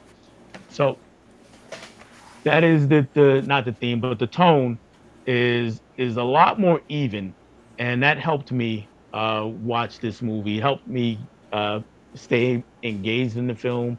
I really liked the story going there. I thought the way that Lois approached trying to out Superman or trying to figure out that or trying to prove that he was Clark, he and Clark were the same, was better done in this version than the theatrical cut. Um, of course, the Street Fighter Metropolis, I thought great in both versions. Now, I give the movie a bit of a pass for the ending, but there's reasons why that really have nothing to do with what's on the screen. All right, let me explain. So, Superman the movie, the '78 Superman and Superman 2 were actually being filmed simultaneously. They were being filmed at the same time. So when the first movie was getting near its end, they had an ending in mind. I don't know what the ending was, but it wasn't Turn Back the World. That was the intended ending for Superman 2. So, but studio meddling got in and they said, let's take that and put this on Superman 1. I think part of it had to do with the budget that was and the length of time it was taking. They wanted to hurry and get this movie out. So they said, that's the ending for Superman 1. You have to come up with another ending for Superman 2. But of course, he got fired before he could come up with that ending. So years down the line, and when he did the Richard Donner cut, that was 2006, right? So he was only able to use footage that was available to him. There was some, unfinished footage that you saw in the movie, along with whatever he had already filmed. So he just kind of stuck the ending back on it. And like, well, this was the intended ending, so here you go. So I mean, it begs the question: what would he have done had he gotten a chance? And yes, it's a crappy ending, but I give him a pass on it because of those circumstances. But mainly my reasoning for having it higher than the theatrical cut and in this spot is again that tone is a lot more even, and it's just a tighter film overall. Looking in the comment section, we did have somebody come in. We got Jeff's mom come in. Hey, Nikki. Says good evening, Dale and panel. Hey. What's up? And somebody says hi Jeff's mom. I've been skipping a lot of highs to each other, but if I see hi Jeff's mom, that is so cute. I gotta put that. And Like, oh no yeah, ifs, ands, or that's where buts, dude. You I just am. got to, right? Yeah. Yeah, you just you Like, you have just to. got You to. gotta put that in there. All right, so that brings us to everyone's number 4, and Zach, kick it off for us. Number 4 is a film that I watched for the first time, I think yesterday. It was Superman Returns. I had a blast with this movie. I think the action sequences here are some of the best that I've seen in any Superman movie. Him catching the plane, the bullet time, and him lifting up a mountain of kryptonite and almost dying doing it. I thought all that was amazing, and just Bryan Singer just really captures his speed, his strength, and all that stuff really, really well. It was cool that this movie. I didn't realize Superman Returns was a continuation of the Donner universe in a way. Obviously, there's some probably some what's the word? Continuity. Thank Continuity. you. Couldn't say for some reason. There's some issues in that department. Because it's Just supposed to be to 5 years pause you for after one four. second. Yeah. Yeah, he skipped completely over. Superman Returns skips over 3, 4, pretends they did not happen. But go ahead. Gotcha. Yeah. So that makes it even more like feels like, whoa, hold on. The jump from two to this is like drastic in terms of technology and things like that. But yeah, I had a great time with this. I like the idea of Superman leaving to see if more of his people is out there. But his naivety is to think when he comes back that everything is going to be the same, and it's not. Obviously, people are going to move on. You didn't tell people why you were leaving, and you didn't really say proper goodbyes. I like that Superman had a complicated character that way. And Brandon Routh is just great. He didn't get to be the happy-go-lucky Superman, but it kind of makes sense because he's coming back into the situation where he's like trying to engage with everybody, and everybody's kind of like off-putting on him because he didn't think that they were going to be so mad. You know, his mom, Lois has moved on. Jimmy is in open arms, but he not really like paying attention to Jimmy. And I thought the reason he got his job back was funny. Like a reporter died, luckily, around this time. He got his job back. I was like, damn, good timing. Well, not good time for him, but and I like the whole thing was like, do we need him? Do we need him? And then the movie slowly showed, yes, we do need Superman back in this world. Many people would have died, and many people wouldn't be saved without him. And that whole sequence of him saving people in Metropolis was fantastic. Um, and I like that it was a little complicated with like, oh, you might have knocked up Lois and then left for 5 years, and that's kind of whoa, Superman doing that, but it's not like he did it on purpose. And I liked all the story beats. I do agree that it's a little long, right? It's like 2 hours and 35, almost 2 hours and 40 minutes. It's a little long in the tooth, but at the same time, I'm not exactly sure where I cut at. So I'm fine with running time. Okay. Okay. Luke, you're number 4. 1 second. Just need to double check once again. Okay, number 4. This is where I put Man of Steel. I always have enjoyed this movie, but I think a recent rewatch a couple of years ago actually made me grow to appreciate this film a little bit more. I still have my problems with this movie. I think honestly the romance aspect between Lois and Superman honestly was not handled very well. I do think there is some script issues, but overall I loved Henry Cavill as Superman. And I love seeing Michael Shannon as General Zod. I thought their fight at the end of the film was awesome. Like, absolutely awesome. And I know a lot of people complain about the destruction in it, but you have two godlike power aliens fighting for humanity. So, what do you expect? Honestly, like, what would you expect? But, yeah, I still have issues with this movie. But again, as a Superman movie, I think they honestly did a really good job at bringing this incarnation of Superman. I mean, yes, why is it more gray and not a sunny day for Superman? But I still really enjoy this movie nonetheless, honestly. So that's why it clocks in at this high. Okay. Okay. All right. Kenny, number 4. Uh, pardon me. I actually just changed my number four. I've been there have been times I've been like, You're going like, yeah. So at number four, I actually have. Oh boy, now I'm rethinking. All right, at number four, I'm just going to say what I have, which is Superman the movie. Um, ooh, okay. Superman the movie is a phenomenal blueprint of the origin movie. It is a really well done film. I love the beginning. The opening with Zod, not Zod. The opening with on Krypton or Krypton, as Marlon Brando would say. I don't, they like Marlon Brando was at the point in his career where no one was going to correct him. So it was like Krypton. It's like, all right, well, it is what it is. um, but yeah, man, Christopher Reeve was just great. Like everything I talked about with him short, making himself appear big versus small, all that stuff originated in the first one. Lex Luthor is fantastic in this movie. I don't particularly enjoy the bumbling idiot hanging around Lex Luthor trope that they had kind of going on. Because he really seems like the type of person who wouldn't have that type of person around him. So I never understood that. So Curly Sue or whatever his name was, I just like, why is he Otis. around? Otis was his Otis? name, and I think he Yeah. was Lex's cousin. That's why he stuck around. Yeah, it's I just, Yeah. think. Don't quote me on it, but I think Sometimes you that's gotta why cut he's family, there. man. yeah, Yeah, you true. yeah, because like he straight up left him in jail in the second one. Anyway, but yeah, so yeah, all of that. The best. So you know what I love? I love when you get to the first movie and the score is one of the greatest things that you've ever heard. Because the score, Superman score helped define that character going forward. That score, like that is Superman, right?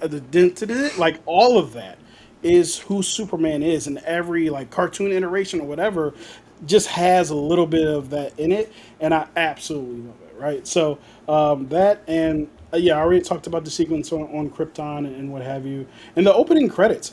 I really enjoyed, which is a weird thing to say, but that compared with the score, just it was just unique and different for that time. I really wish they would have cut that for the following movies because they don't need to be 5 to 6 minutes long. It's like I don't understand this, but yeah, overall, I really did enjoy. Oh yeah, something rewatching it I completely forgot about was him leaving and going to the Fortress of Solitude for 12 years. I don't even think I remember that ever happening, and just studying under his AI dad, right? So I thought that was really good because then he comes out on the other side as a full grown 38-year-old adult who knows who he is, and it was really cool seeing that. So yeah, I really enjoyed this one. This is like oh yeah, here's where I'll shoot. I'm sorry, I know I've been filibustering. Here's where I'll shoot the spinning around the earth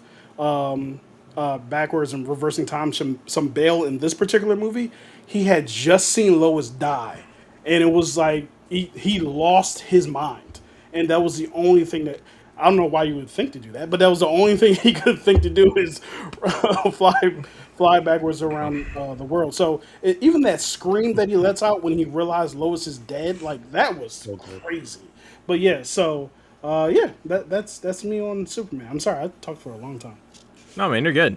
Yeah, no, good. All right, Troy, number 4. I've got Superman 2, the theatrical cut, the Leicester cut. It's definitely not as good as the Donner cut.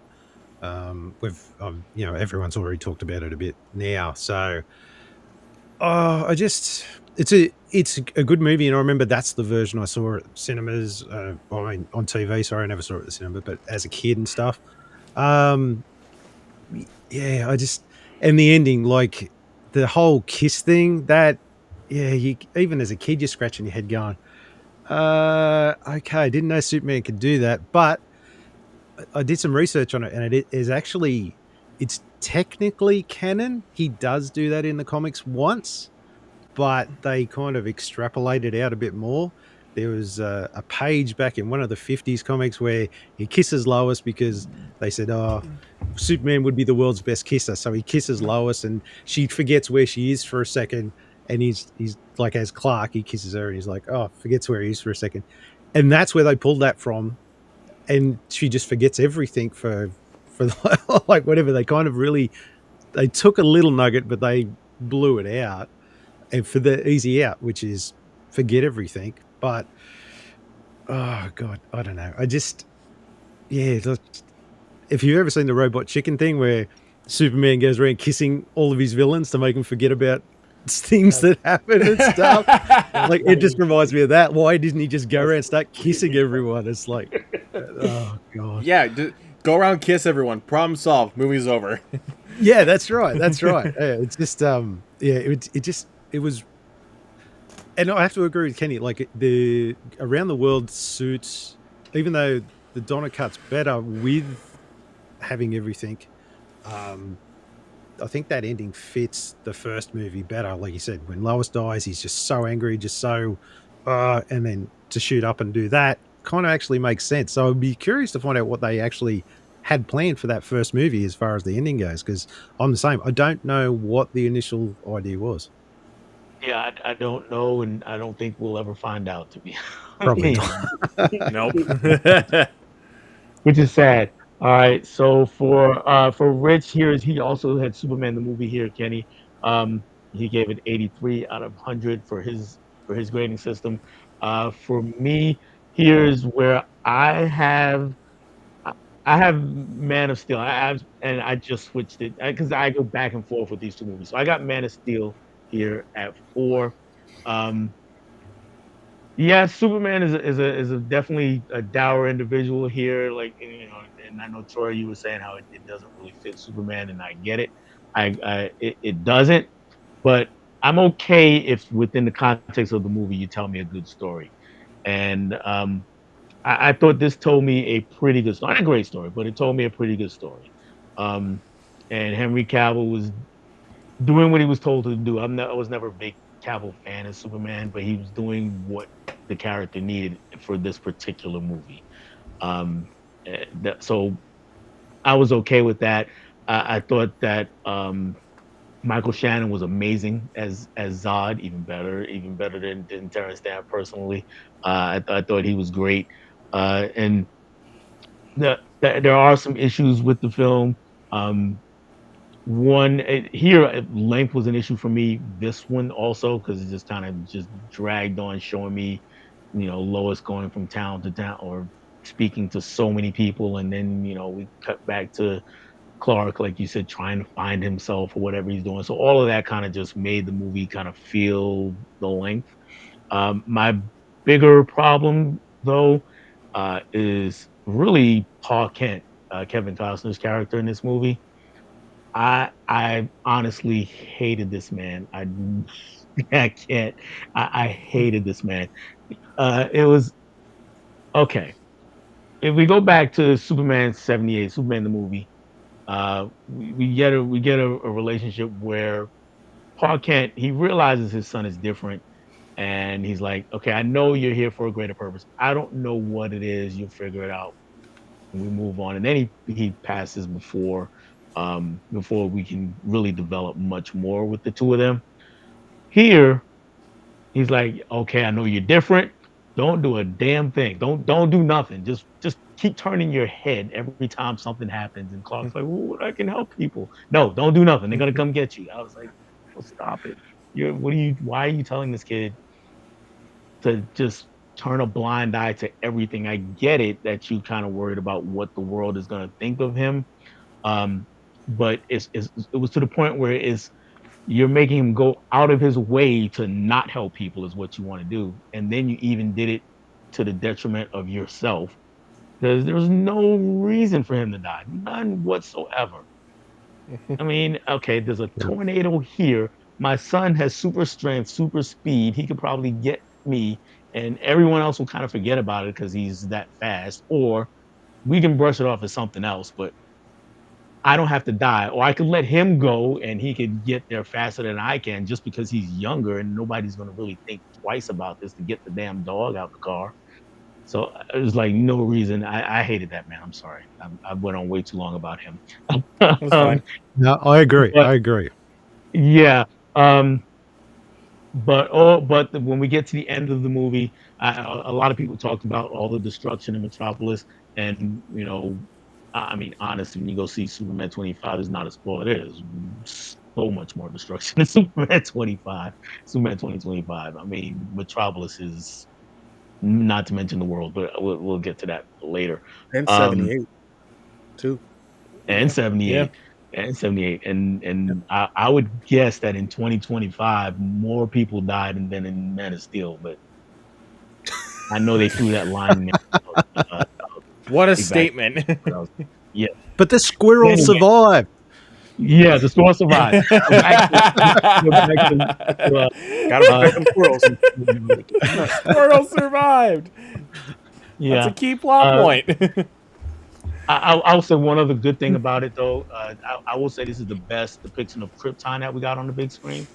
I Mm, really did enjoy that mhm. opening sequence with Russell Crowe, and I was kind of looking at it this time, going, "Man, we should have got a Jor-El spinoff the way he was going off in this movie." But yeah, that's why I have Man of Steel at my number 4. I know I saw one person, or two people actually come in to the chat. One of them was Sarah. She says she was actually talking to Tony here, but it's just she came in. And here's the other one who we've been talking about all this time. That is Cal L. Daly. What's going on, What's Cal? up, Kal-El? Hey. He says it's a continuation of Superman 2. He was talking about Superman Returns. And he also said, "Have a great stream, fellas. Can't stay. So if you didn't see this, Cal, catch the replay and know that we did acknowledge you." All right. We got another friend to the channel here. Have you seen that with T? What's going on, T? What up, And he T? says, "Hola, gents. I will unsubscribe to everyone here if I hear any Superman 3 slander." Well, Glad he came after. Oh, might as glad well, you came might as in. well unsubscribe to me now. Yeah, I'm glad you came in late. That's all I'll say for that. Uh, Steve says constantly irritates me in just about all his movies that aren't about baseball. Damn. Fair. That is Okay, probably fair. I won't accept that one. And E Holy, I'm not familiar. E Holy, excuse me, I'm not familiar with E. So thank you for coming on and joining the channel. And he said the best Superman movie should be a question. I'm thinking E means shouldn't be a question, but we kind of all But over the again, place. we'll So we'll we can see we'll find see out. where we all land. Mhm. We've got some interesting placements for some of the movies already, and T gave a good laugh. So hopefully he's still subscribed to everybody here. Please still be So subscribed to me. he gives their rankings. Superman 1, Superman. I'm guessing that's Superman 2025 2, Man of Steel 3, and Quest for Peace 4. Ooh, likes Quest All for right. Peace. Let's get back to our number 3. Zach, you want to kick us off this time? Yeah, number 3, probably the most controversial movies featuring Superman as Batman versus Superman. Hey, Batman Zach, versus Superman. Yeah. you want to kill two birds with one stone? What? I have that at Yours number 3 too? as well. Hey! I told you I like this movie Yeah. too. Yeah. Oh, my life was a living hell fighting for this movie for like a decade now. Um, yeah, I love Batman versus Superman. I like that Zach took a version of Batman that has been long forgotten when he used to kill before they came in and gave him the no kill rule, and when he went off the deep end when I believe it was Jason Todd died and he started not pulling his punches as much before Tim Drake came and having that transition. It was hopefully we would get to see that. I like that we did that, introduced Batman that way, so he had a room for growth. I really like the continuation of Clark seeing him being a reporter because we didn't get to see that really in Man of Steel, and him caring about people as Clark Kent and saving people as Superman, even though he was struggling with the geopolitical stuff that was going on in the world, with them deciding like, hey, what you did in Africa, it might have not been the best thing. Sounds very similar to another movie that just recently came out. The visually, I thought this movie was fantastic. I love that we got the old version of Lex Luthor before they made a mistake and made him bald. Because the original Lex Luthor had red hair, he was slimy, he was jittery, he was hunched over and short, and then an artist made a mistake and made him bald because he thought he was a henchman, and then he became the suit wearing bald man that we know now.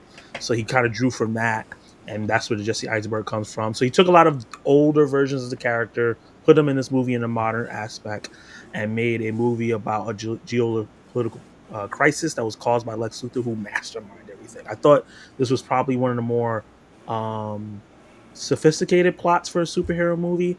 Obviously, the only aspect of it that was dumb was the Martha scene, and it didn't have to be. I thought that you could easily adjusted that scene where like Superman said, "My mother," and he's like, "You're it. You don't have a mother." And then Lois Lane, who was there, should have said Martha because she doesn't recognize her as her mother. But Yeah. he decided to go the cringy way. So that's like the little dent that the movie has for me. And then, like you said, this was the second best outing for Gal Gadot as Wonder Woman, other than the first Wonder Woman movie. I think this was her second best representation, and the reveal the Trinity together, which we haven't seen in live action since, and them fighting Doomsday is just like my dream. Like, oh my god, and that fight was amazing, and I love that Batman couldn't do much because literally he can't do much against something like that. So I wasn't a huge fan, and I'm still not. Even though I love this movie, it's one of my favorite movies of all time. I'm still not a huge fan of Superman dying in his second movie, but because of what happens in Zack Snyder's Justice League, I, I like, okay, it happened. You did it. This is your version of the character. He's a representation of Jesus and Moses. Whatever you want to do, your religious stuff that you put in there, cool. But those are like my only thing. The Martha scene and him dying so soon, especially since we didn't get a Man of Steel 2. But everything else I thought was fantastic. Okay. All right. So since we know what yours is, Luke, go ahead and pile on. Might as well. I mean, I figured might as well just kill two birds with one stone.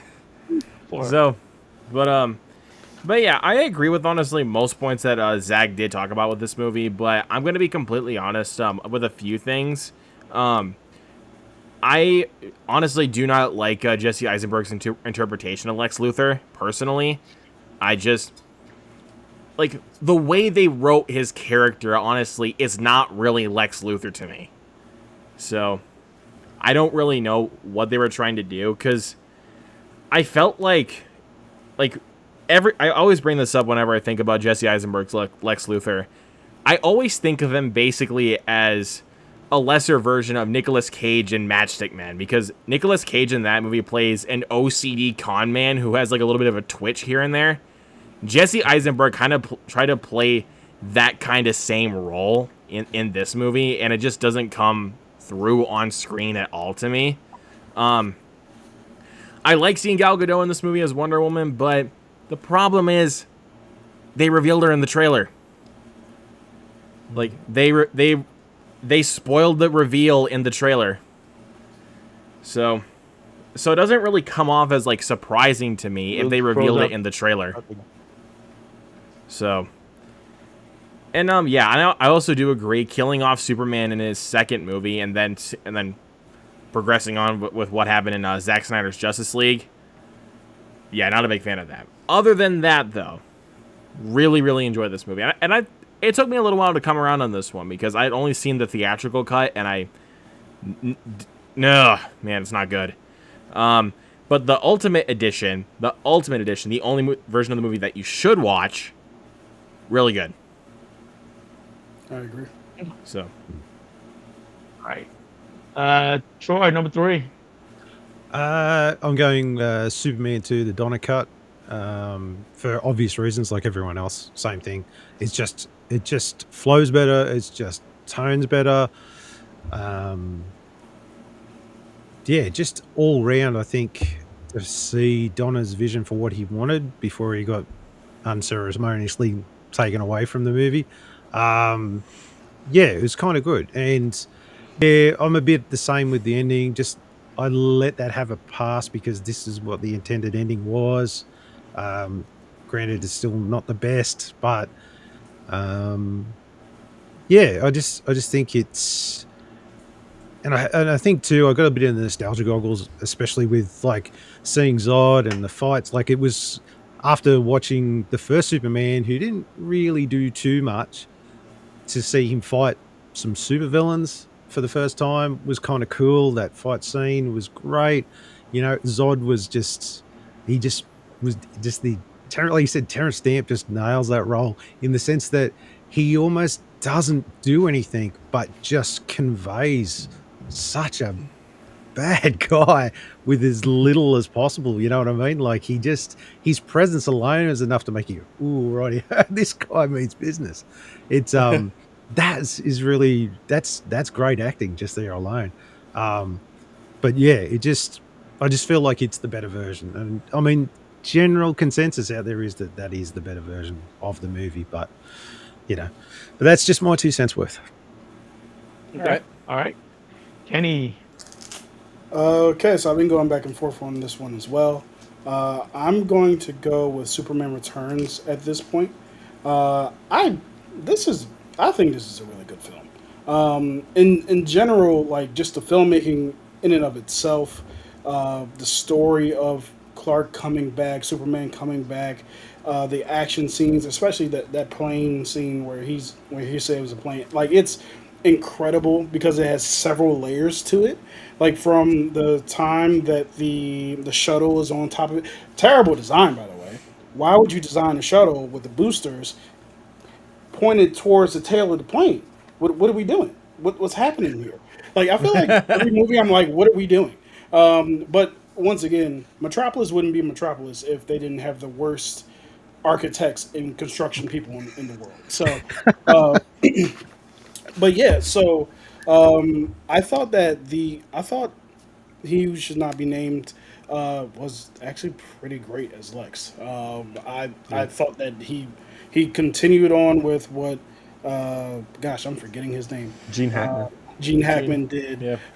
and I thought that he was really menacing. He came off really smart and intelligent, and like everything he did was calculated. His plan for like I'm not going to ding Lex for continuing to be Lex in terms of his idea of real estate and like I'm going to take Superman's prized possession and I'm going to make it my own. Yo, first of all, creating a continent with kryptonite infused in it is freaking genius for a Yes. villain. Like this is like, and I'm going to compare it to something in the MCU because like there's very few villain plots that I'm or the plans that the villain actually have that I'm like, oh my wow, that's different. Like so when Ultron raises the city to drop it and destroy everything, I was like, that's what we're. Oh my god! And I felt a similar Yeah. way here, where it was like, yo, he's making a kryptonite continent, and then to see Superman overcome it and actually lift it out and throw it into space, I'm like, yo, this is incredible. This is great stuff. The sun thing was really well done. In my opinion, everything with the actually I was watching it today. I was watching right before I came here, and they were playing that piano key that the son was playing right before he pushed the piano into that guy with the weird tattoo. I don't know what that was about with the weird tattoo in the back of his head. Like, and they were playing it throughout the movie, so that was coming throughout the movie, and also the bullet to the eye. I remember seeing that in the trailer and being like, "What's going on here? That's incredible." However, Brandon Routh is probably my least favorite Superman. He's just bland to me. He's not doing much of. He's not very. It's weird because Clark wasn't.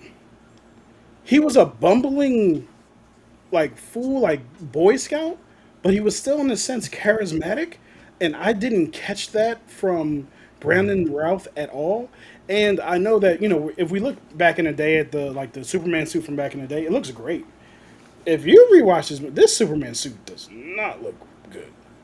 No. It like especially in certain scenes, the CGI of the cape and every. I'm like, ooh, what are we doing here? So, yeah, like, and the last hour of this movie to me is just incredible.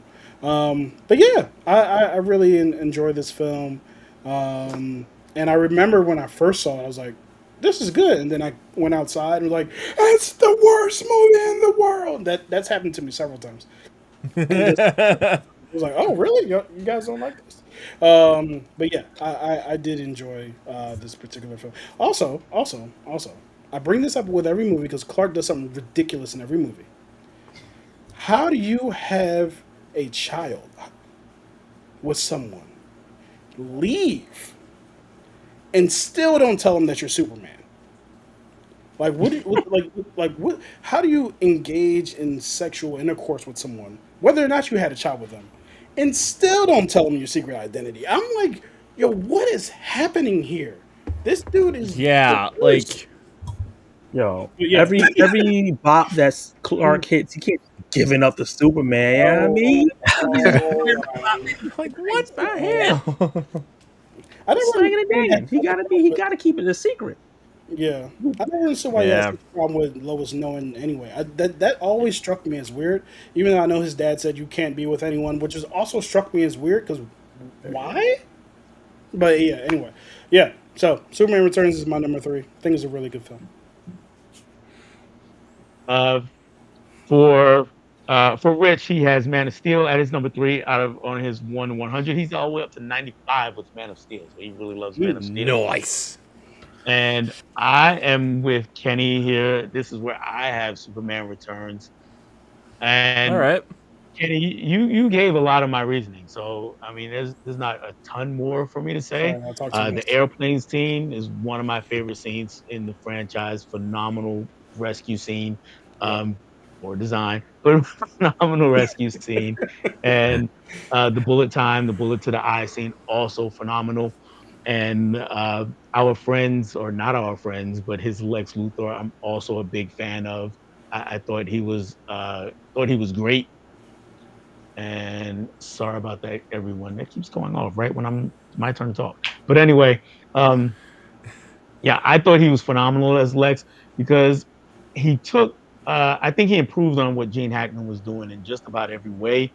Uh, there was a whimsy to Gene Hackman's Lex, and never really came across as menacing to me, even when he was doing evil stuff. All right. Whereas in this instance, this Lex was, he was menacing, as Kenny said, he was menacing, and he was charismatic. Some of the things he did were just, or they cracked me up in a good way. For instance, when he had Lois, and he tells her, say say the thing, and Mm-hmm. she says something. I forgot what she said at first, but he said, no, no, no, the other thing, and she starts to say, Superman will never let you get away with it. Before she could finish the sentence, he just screams in her face. Wrong! So all those kinds of things. But I really enjoyed that. I really enjoyed his performance. Like I said, he was really charismatic. Um, on the other side of it, I think the movie leaned too heavily into the Superman as Christ metaphor, and Mm. especially in light of we also have Superman as the baby daddy going on. So it was kind Mm. of two things that weren't, didn't jive together, and that was kind of my issue. But everything else I thought was really good.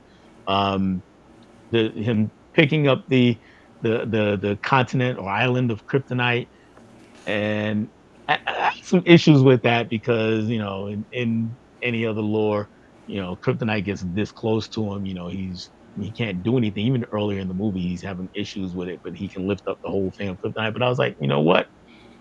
It works for this story, so I was cool with it. But that's where I am with Superman Returns, my number three. And oh, I'm going back to the chat for a second. Eho says, "Now I'm saying the Donna cut at number two." Okay, so he Gotcha. had. Okay. Let me Okay. go back to his other post because I misread it. Then apparently, um, Oh, okay. I see how he did it. I see how he did it. Okay, Donald cut at number two. Got you. Got you. All right. And anyone else talking about these movies? Tiana here. I love Superman 2025. It was so, and she needed a whole nother post to say good. There you go, Tiana. Hey, Tiana is Perfect way everybody's to end favorite. it off. Yes, perfect. Tiana is fantastic. All right, we're getting down to the nitty gritty here. We're gonna move on to everybody's number two, and go ahead and kick it off for us, Troy. I'm going to go Superman 2025. I'm going that for number two. I think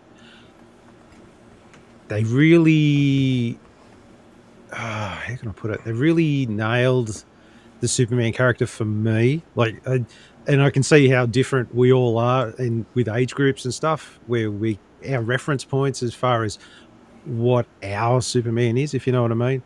And for me, this is closer to the Superman I kind of grew up on reading in comics and stuff like that.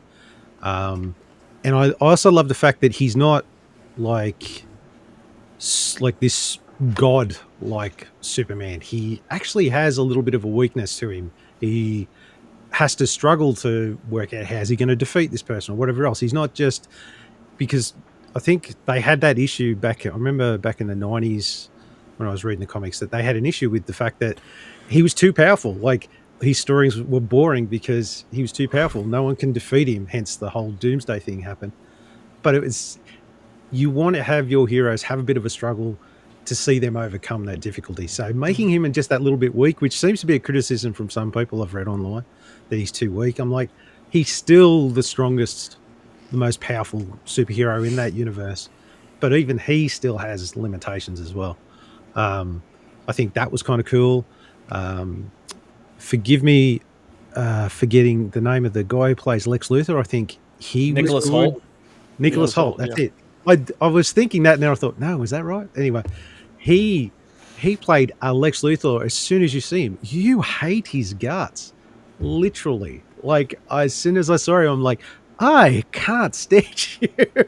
He plays that, and it's not the actor as such. He was playing a great role, but he just you hated him. You're like, he is that bad guy, and I just love the as same thing again. Some people are critical of it. He's very comic book esque stuff that he has. Like he's, I don't know if this is spoiling anything, but the pocket universe thing, a lot of people have an issue with that. I think that was fantastic. That is literally pulled out of like some of those old 50s and 60s type sort of comic books where he would do weird and extravagant shit like that to, you know what I mean? Like it just, I think it's such a good nod to that type of stuff. And the cast of characters that you would never have seen before, like Metamorpho. Do you think you would ever see Metamorpho in a film? Like some of the other characters, yes, but not Metamorpho floating around doing all his thing and whatever else. Like that was kind of cool. Um, and the Justice Gang, I love that, the Justice Gang. That was funny. Like them trying to work out what they want to be as the sort of this start. And Mr. Terrific. eh, is everyone in agreement he was the MVP of that movie? Agreed. Yeah, He- yeah. Close enough. How Close much up. of a stand out? He was phenomenal. I remember I No, watched no, it I'm with my not daughter. saying And we I'm both, not saying you're wrong, dude. He's yeah, like amazing. me and my daughter, we watched it, and both of us looked at it and went, "How good was Mister Terrific? He was fantastic. That guy was great as Mister Terrific." Um, but yeah, it's the only downside. Yeah, there's too much going on. It's very packed. Um, too many other characters in it. It's not necessarily a Superman movie as such, in the sense that it's just Superman. But then, I don't know. But it's still great, and I think it's going to be a great launching pad for what hopefully will be next. So that's why it's my number two. Okay. All right. All right. Zach. Number two, I have Superman the movie. This is out of respect for what it means for the superhero genre. This is when I went to rewatch this movie, I was like, "Oh, this is gonna age so poorly," and in certain aspects do, but it feels so magical. a lot of times when I watch movies now, or even old movies, I'm like, oh, I can tell how they did that. I still don't know how they got that man to fly, right? Like I can't see the stringings. I don't get it, right? It didn't make my brain work. And I really love those sequences. Christopher Reeve is phenomenal as Superman, as Clark. His from bumbling to standing up straight, and that difference, his voice projection, just it makes sense why you might not know. Hey, this guy walking through the street with his big ass trench coat, so you can't see his muscles. Is this guy in the blue suit? And I just love how good of a person he was, even though throughout the series he did some wild stuff, and um, how he was just for the people. I love all those aspects that they brought out for the character, and then his dynamic with Gene Hackman's Lex. I thought was fantastic. And I actually, I liked Otis. I know that Kenny doesn't like Otis, but it just showed that how Lex had this big complex. He didn't want anyone smart around him. He wanted people he could boss around so he could be always the smartest man in the room. And he can always like, look, I can use you. You have nothing. You're so dumb. You don't have anywhere else to go. So you're gonna do what I tell you to do. You're gonna take the fall from me. And then he had Eve Tessmacher, who was like the cheesecake sexy girl or whatever. And I like that the cheesecake sexy girl in all these movies are always the one that screws them over because there's the Hmm. one that you think, oh, she's just a dumb airhead, and then because you think that you underestimate them. It happens in this one. It happens in Superman 3. It happens in James Gunn film. I really like that trope that's going on. Yeah, I just really really enjoyed this movie from beginning to end, despite me not loving the relationship between Margot Kidder and Christopher Reeve Superman and Lois. All right. Okay. Kenny, number two. I'm really struggling right now between my last two because they're both two sides of not the same coin, but a completely different coin. So I'm going to go with Man of Steel for number two. I absolutely love this movie. Before I go on, everything with Pa Kent was ridiculous, and I do not condone it. I do not. Just throw it out there. Just throw it out there. Laying the Um, law down. yeah, just the sir, please stop. Like, so, and when people usually bring up, well, what was he supposed to do? It's like, well, just don't write that part into the movie, then you don't have to make that decision. But yeah, so I love the opening part with Krypton. This is the best version of Krypton I've ever seen. The escape. When I was rewatching Superman the movie, I'm like, so Jarrell just said, "I'm just going to stay here." He didn't was like, "Y'all crazy. I'm out." Like he's just like, "I'll stay." Like, why are you staying? So the fact that Jarrell in this one tried to leave and was killed, like I thought that that was a much better way for them to go out. And then everything like it's been mentioned several times. Michael Shannon is incredible in this movie. Like even from the trailer, I remember watching the trailer. He was like, "I will find him." It was like I was like, "Oh my god, he's going to find him!" Like it was so good, man. And then when he gets to Earth, the way he talks to Clark, the way he talks, like in general, like you are weak, like you're not taking control of everything that that you can do. And it wasn't even like it wasn't even that. It was like the codex that was in Superman in Kal-El. It was all the things about how they wanted to remake their Earth. And to me, the terraforming, the world engines are just those sequences are just incredible. Like Superman taking them apart, all of that stuff. And one of the best parts is when they actually go up into space and Superman has to escape from that Kryptonian ship, and then you see him falling towards Earth, and you see that shot of him falling. It's just real. And also, let's not even talk about, or let's do talk about the fight in Smallville in that small town where they destroyed that IHOP or that Denny's or whatever it was, and the gas. Like all of that stuff is just the fight scene between him and Feora by themselves was just like this is just awesome. And yeah, so everything I think for me a big part of what carries this movie is the Michael Shannonness of it. And yeah, it's to me, and I've said this before in other conversations, but and I'll shut up here because I've realized how long I've been talking. I view every iteration of a comic book universe as its own thing. You're allowed to do whatever you want. Just tell me a good story, right? It doesn't have to be what I prefer. It just has to be a good story, and that's all I care about, right? And to me, this is a good film, right? And if you're asking me who the best Superman was, Henry Cavill wouldn't be it. But if you're asking me what the one of the best movies is, I would say as a film, this is just a fantastic film. Yeah. Fair enough. Fair enough. Mm, All yeah. right. That brings us to Mr. Luke. Gonna kill two birds with one stone once again with Zach, the original 1978 Superman. I Okay. I grew up watching this movie. I think this was like the only Superman movie when I was younger, out of the Christopher Reeve era, that I would watch multiple times. Like I even remember, like, I bought the VHS of it at a garage sale. Like, I still even remember that about this movie. So there's a lot of great memories I have with this movie. My parents showed me this film when I was younger, and it made me love the character of Superman.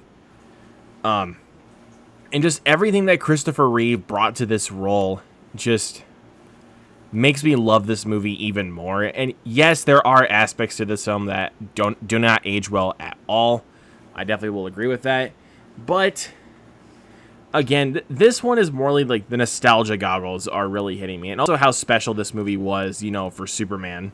Like, really bringing this character to life and seeing how Richard Donner, like, was able to not only bring just this character of Superman to life, but also bring this universe, like his creation of Metropolis to life. So, yeah, I really really love this movie, and just so many memories of this film for me growing up. So, yeah, I have to put this one this high.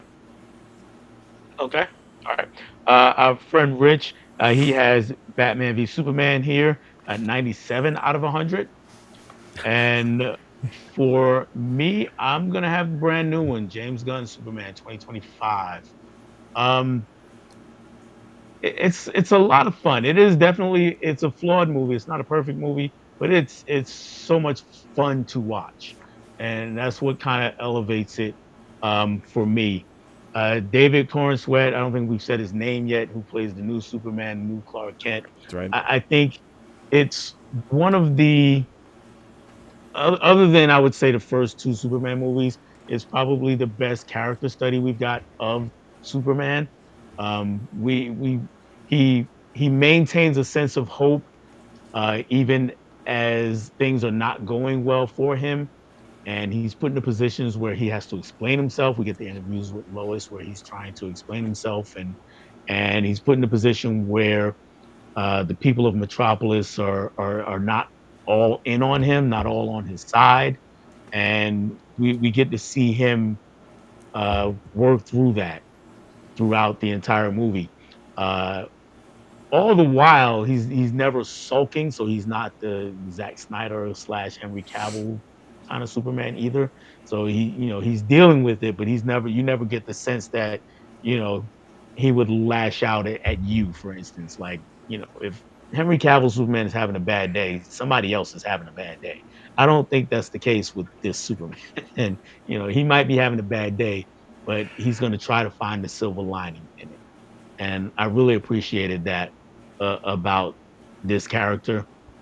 Uh, Lex Luthor, as I mentioned, Nicholas Holt, amazing. I think this was also the best written Lex Luthor character. Uh, Without spoiling it, we kind of hint at the real estate thing, but it's not really. So it works out, and you his hatred of Superman is pouring off the screen, and that's what I really loved about it. And yes, he's a full blown genius. Uh, we've got glimpses of it, and we've amped it up through the years. Minus whatever that was Jesse Eisenberg was doing. I'm sorry, Zach. Yeah, but um, but he's like Troy said, created this pocket universe. He's just evidence of his genius is all over the screen. Um, the downside of this movie for me, again, if you haven't been able to tell, I'm all about tone, and it's not that your movie has to have one consistent tone, but if you're gonna have tonal shifts, they should be subtle, they should be smooth, and here it's not that. Um, Here we get the Justice Gang comes in, and as soon as they pop up on the screen, James Gunn reverts in the Guardians of the Galaxy mode. It's like a whole different movie as soon as those people show up, and yeah, um, there is your mileage may vary is what I say. Like I was kind of over Nathan Fillion as Green Lantern after a while. At first he was okay, and the wig didn't help. Um, Mr. Terrific, I really had fun with. Hawk Girl, they just kind of kept her off to the side for the most of it. Um, and then she would come and make a snarky remark or scream while fighting. So that was that. But Yeah, that was terrible. yeah, every time they showed up, it was like okay, this really cool, involving Superman story you were watching. No, let's cut that. We got Star Lord and his friends coming on for a few minutes. All right, let's do that for a while, and then they disappear, and we're like, okay, let's get back to Superman. So that they were kind of a iffy thing for me. They were, sometimes it was good, sometimes it was bad. Uh, a little bit bloated. In the runtime because of that, because we kept trying to shoehorn them in, though some of the things were pretty funny. I will say the one scene where Superman is he's sitting in the apartment with Lois, and outside you can see that they're struggling to fight this giant whatever that thing was outside the window. I thought that was cute. That was funny. I will say Crypto acquitted himself quite well because I saw the trailer and I was one of those people like, oh no, we're not doing I that. wanted to ask you about Crypto because we've talked Yeah, about this before. yeah. I was like, oh, if we see Crypto, I mean, this is going to be bad. It's going to be for 6-year-olds, and I'm just going to hate it. But they made him cute. But he found a purpose. Technically, I think they could have written this whole movie pretty much the same and replaced the things that he did that were important with someone else doing them. But it worked. It was cute and it was cool. I was fine with it. Not real happy about the way another character was revealed at the very end, but hey, that's another issue for next year's movie, I guess. But overall, yeah, really very fun movie to watch, comic booky feel. So I really did enjoy Superman 2025. It gets my number 2 spot. All right, going back into the chat, we have another guest come in. Guy, the caveman of Caveman Movies and More, says, hey there, please hit the like button. Thank you, Guy, for this Justice League panel. And Acres of Movies also here. This is how fun. Thanks. Stacey. What's up? Stacey's great. And she says, Fortress of Solitude visited by many in Superman 2025. So I'm going to go back to Fortress of Solitude. And it's not just a this year's Superman. It's across all of the Supermans. They treat Antarctica like it's just kind of chilly. You don't notice that? Like just a little chilly, just a little Yeah, they bit. go down there. They have on a It's just coat. like, Yeah. they put on like the light. They put on like the lightest fucking coats, and it's just like, oh yeah, it's actually not too cold out. Like, why do we even need these? Did Lex have a hat There's on? reason Yeah, he did have a don't Is coat. his bald head out there? Just his Superman bald 2? head. Like he didn't even have like a freaking like cap or anything like that. Just his bald head. In Superman 2, like Lois was like, somehow I'm not even cold. I'm like, listen here, Exactly. come on, Exactly. let's And There's do no that. Lex way you're and not Lex- cold in this situation. That Superman And body Lex heat, man. and It just Tess radiates off him. That sun heat. No one has any trouble getting there. Like people Lex- die. Yeah. I Get know, in there. right, dude? Everyone is going out there like they're just walking down the street. Like, When, come when on, that's the whole point of it. Superman 2, when Clark gives up his powers and they walk into a bar after that, I'm like, how did you get there? How did we do this? And then how did he get back? How did he get back? I was about to say, how did he get back as a human? Like, and he didn't have any. He wasn't rugged up or anything. He just No. crawling his way there, No, made it. that always struck me as funny. Even as a kid, I was like, "It's supposed to be colder there. What is?" So that that always uh that always struck me as funny. Anyway, All right. I miss Turner fan, aka Rich. Yeah, we missed him for the night. Also, Yeah. rest in peace, Dave Lowe. That's David that we were talking about earlier. Would have enjoyed discussing Superman. Yes, he absolutely would have. Krypton in the animated series was pretty great in the way it was shown. Yeah, it was. Yeah, yeah. 100%. Yeah. Turner fan is still around. Yes, Turner fan is still around. Pock Universe scenes seemed cheap and boring. Ooh, scribbling over his face with CGI at times too. Not sure where all the money went. Check Gunn's pockets for stacks of cash of budget. A slog. Really? Wow. Again. Whoa! Wow. On the movie at all. I That's should have had, great. That's crazy. had Is that Stacy one up of those here. monkeys Whoa. typing that, or Ah, I like Point the and hot. fact taken there. I love the hot take. Every movie's not going to be a winner for everybody, so That's true. I will take it. For yourself. Turner fan, yes, I saw his team on a live stream program. That was an enjoyable one indeed. Mhm. Uh, guys, so do any of you feel that the new Superman is being portrayed as too woke? Oh, let's get into Oh God. let's get into this. Who wants to go first? me. I think I Go, don't Zach. want Go any for it, part of Zach. the woke conversation, so I'm out of here. Go Okay. ahead, Zach. First of all, because, we have to define how we are using this word, right? Because it's the yeah. actual meaning of the word, and there's how TV has been using it and throwing it around. So the actual meaning of the word is just to be alert to social injustices and pay attention to what's going on. That's all it means. There you go. There you go. exactly? So, Exactly. in fact, Superman is a woke character because he's from the beginning of time. He's been involved in World War whatever, been fighting Nazis. He's in this movie. He's aware of the problems in another country and trying to stop it. And he realizes the government is crooked. That's a lot of stuff to be aware of. There's people in America right now that's not aware of what's going on anywhere.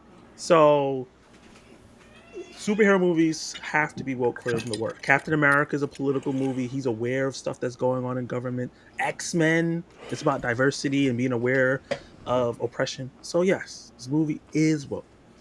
Yep. If Yep. we're using There the you go. classic definition of woke coined by the African American culture back in the 70s, 60s, and before it was hijacked by others to mean anything I don't like.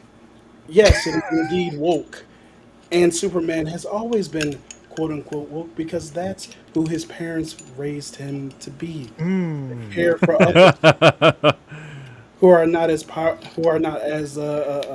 powerful as him to do for others what they cannot do for themselves, to give freely. Yeah. Not to mention that the character was created by two young Jewish men who were looking for a way to deal with or have a character deal with being persecuted for being a Jew and an outcast in society, and they made up Superman.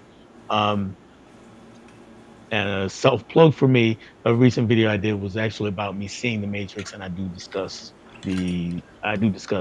woke in that video. So guy, check it out. That's all I'll say for that. Um, yeah, that's all I'll say for that. E Holy does she tackle says I agree. Another one I agree. I feel like James Gunn tried to overcorrect Zack Snyder's vision, but it came across like a parody. It was like watching a two-part movie without seeing part one.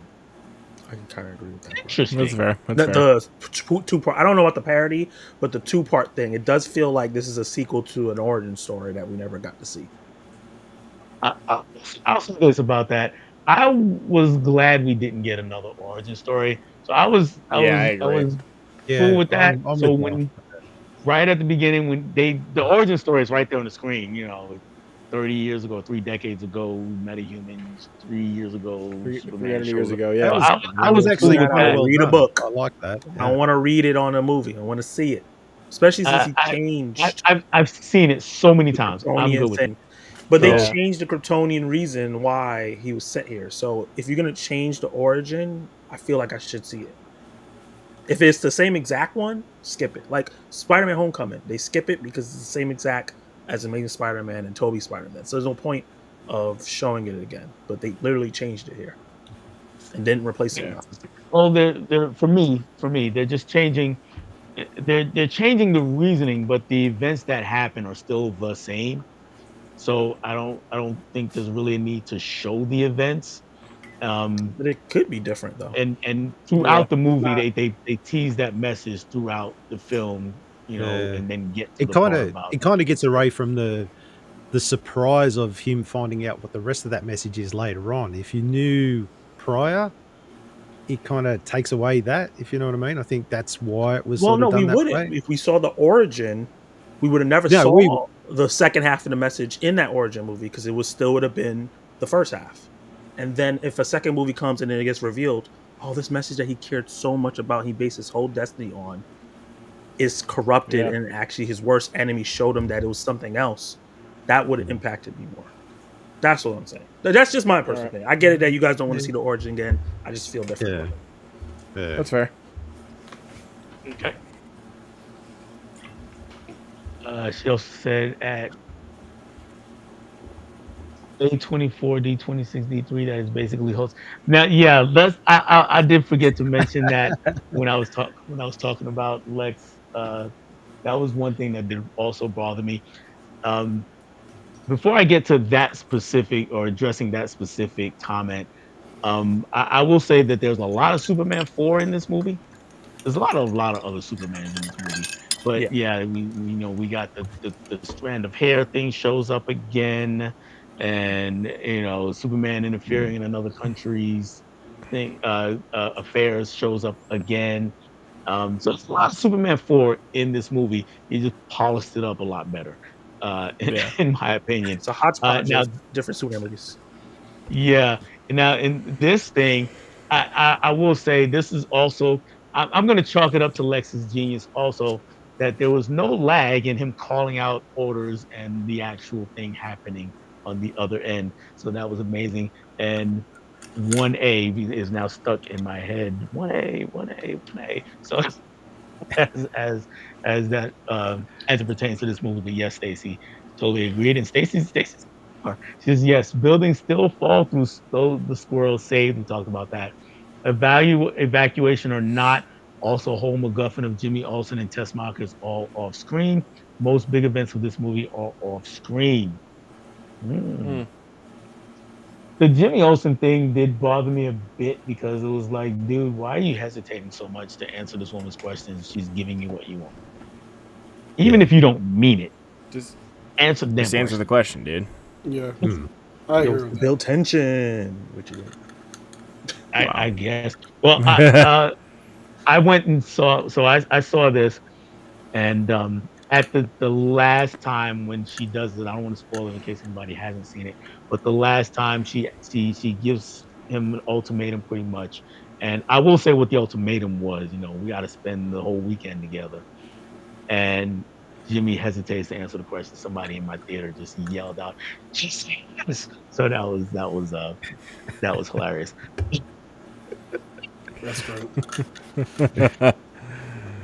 Oh, that's Uh, great. Steve, joining in on the woke conversations. Woke is about caring about people and how they are treated, feel, and experience things. Isn't that what Superman is all about?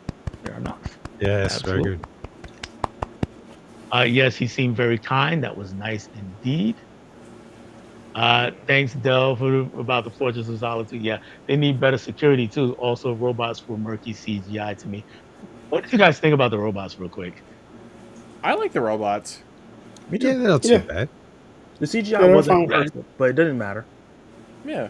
Yeah, yeah, I didn't have that experience in the theater. I saw it. Everything looked pretty good to me. Yeah. pretty good. Comic relief for sure. I didn't like Peacemaker showing up. I'm happy it opens the door for others from 2021 Suicide Squad to come in. I thought it would be separate. Do you want King Shark and Ratcatcher in these? Yeah. We Yeah, definitely want King Ooh. Shark, that's for sure. Yes, yes, King Shark. Yeah, I Yeah, want I King want all more the Shark King was DC Shark. a highlight. characters to interact with each other. Yeah, And King Shark was a highlight of the Suicide Squad. it was. Ah. Really special. I do And he think would fit Peacemaker's in the this only one universe making it out of because that movie, some though. crazy things happen. Hmm. Yeah. And agreed, I just heard some complaints like over adjusting for the sake of doing it. Yeah, there's, a Mhm. lot of online chatter about Superman being woke, and Steve just says what's on my mind. Dean Kane is losing his full mind. He's lost. He's been that So way a long word time. I'm Superman. sure. He's been that for a while, hasn't Yeah, for a long time he's been that way. he? Yeah, If you're yeah. familiar with Dean Kane. And Stacey has got a lot to say about these. I love it. So Superman and Lex final scene pretty cringe, very arch, not very authentic. Seemed very I'm gonna get you. Lex easily shackled and jailed, and Paddy Wagon will Suicide Squad befriend him, make part 3 of that. Not sure. And Whatever. I crikey, I think she's responding to Troy on the I crikey part. Um and would love to see Rick Flag resurrected and Polka Dot Man Particle rejoined too. Yes, please. Anybody else? I know in Peacemaker season 2, Rick Flag's father is coming after Peacemaker. That's like a big part of the story. So Yes. Gotcha. it'll be Okay. interesting to see how. I don't think they're gonna bring him back to life just because of that. No. Okay. Frank Grillo being Joel Kinnaman's dad is ridiculous. They look like they're the same age. Yeah, They do. They do. What do you have him Joel when he was Kinnaman's like father should look 10? like Superman's father. That's what he should Uh, look. it's a great point for me regarding Superman 4. And it's not that I hate Superman 2025. I'll give it its props for being a family friendly movie. Ironically, this movie would benefit from an extended cut. A little bit too short. That's fair. See why? And he says, wait, Spider Man Origins obviously can't totally be the same because his web comes from bodily fluids, whereas it's chemically created. He's talking about the Tobey Maguire and the other Spider-Man we saw in Far From Home. Yeah. And Lex Lair Strange Teledan needed better CGI or Matt's. Okay. She didn't Yeah. like the Lair, didn't like the Park universe. I like the idea that Superman would build a harem. That was interesting. That was interesting. Um, that was interesting, especially after Green Lantern walks up on him like, dude, you got a harem? Like, what is going on? Um, I You know, said right? no. He was like, "Yo, let me get in on that." yeah, basically, it's what it sounded like, right? All right, so Bruh. now the moment we've all been waiting for. Let's get to everybody's number one. We're just gonna go in order here, starting with Troy. Go for it. Yeah, the Superman, the OG Superman movie for me. It's just a classic. It's the quintessential Superman movie. It's for oh god, how many more reasons do you want me to give? Like it's I don't know. It's just it's perfect in a lot of senses. Granted, the ending. I know we've talked about this before, but yeah, it's just. I think even though it's an origin story, it's done well. You get this sort of writing different themes throughout the movie. It's not just one tone. You get where you. I think you talked about it before, Del, about if you have different tones in the movie that they should sort of flow with each other, and that one does. It really goes from your Krypton, then to your early stages of Superman, then to this, then to that, and it just sort of flows nice. It's a great movie, and I think nostalgia wise, that was the Superman I grew up on. You know, like that to me, that is the quintessential Superman is Christopher Reeve. Like you can't. It's gonna be hard to find someone who can top him. Like the new guy, Corn Sweat. He's great, but I don't know. It's that age old thing. Like that's what I envision him to be. It's gonna be hard to find someone else that's gonna be as good as Christopher Reeve was, I suppose. But yeah, I mean, what else can you say about that movie? Like that hasn't already been said. It's to me that is the quintessential Superman movie, hands down. All right. All right, Luke. James Gunn Superman is my number one. I can definitely understand a lot of people's issues with this movie, but honestly, I just loved watching this in a movie theater. The comic booky feel, just I love that kind of nature. I mean, I love the look of Metropolis. I love David Cornsweet so much as Superman. I hope we can get a little bit more of him as Clark Kent in future installments going forward, because I think he does have potential as Clark Kent, but as Superman, he's amazing, and I really like that they. I think Troy pointed this out earlier, or maybe somebody did, but they really did try to humanize Superman a little bit more than most installments, like because this Superman like gets bruised up quite a bit, like as we find out like progressing the movie, like he gets bruised up, dude.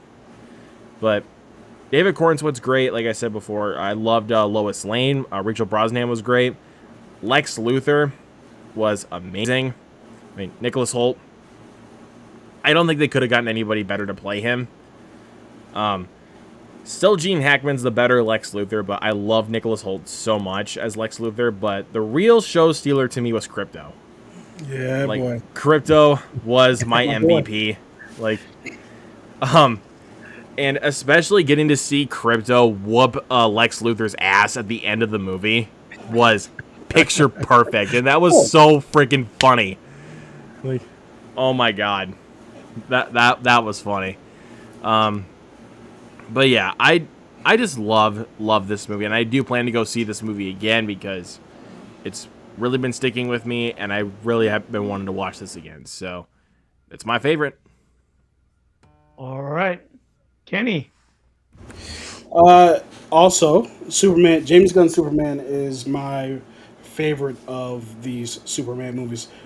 As of right now, you ask me tomorrow, it'll probably be Man of Steel. It's going to switch like from day to day. But James Gunn made a $225 million Saturday morning cartoon, and that is amazing to me. Like, so I grew up with these characters, watching the cartoons, reading comic books about with all this zany, ridiculous stuff going on from front to back. So when I see this movie, I'm like, yo, this is amazing. This is great. This is what I thought about when I was a kid. I was like, yo, oh, and yeah, like Lex was there and all this other stuff like that. And you got Crypto and you have all these other characters who are just coming into this lived in universe, which I really appreciate because I am one of those people who I don't need another, what is, it's a, that man can fly. Oh, I don't need that. Like, I definitely see why, that, dude.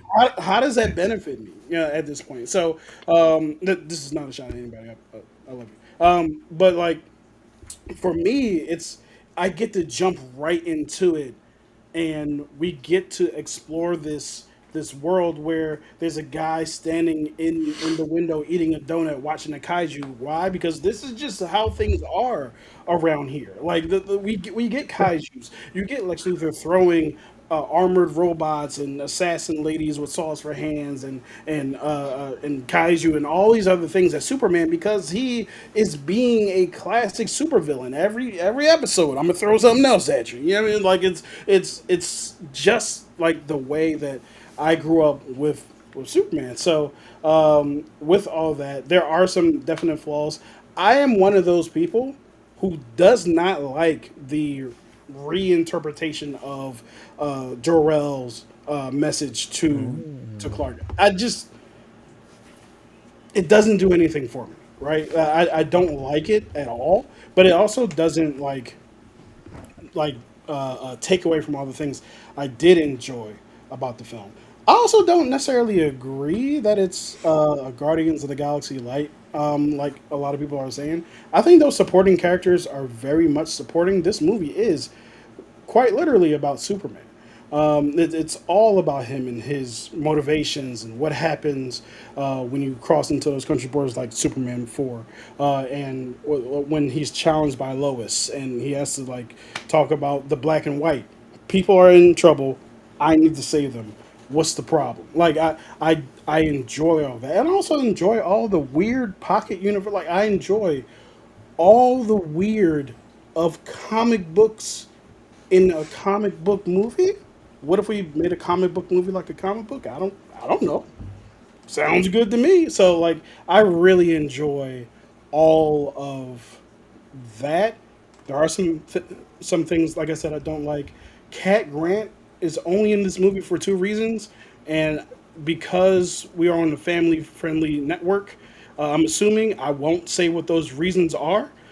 She really plays no role other than to bounce some opinions, so to speak, in your face. So The words out uh, of my mouth.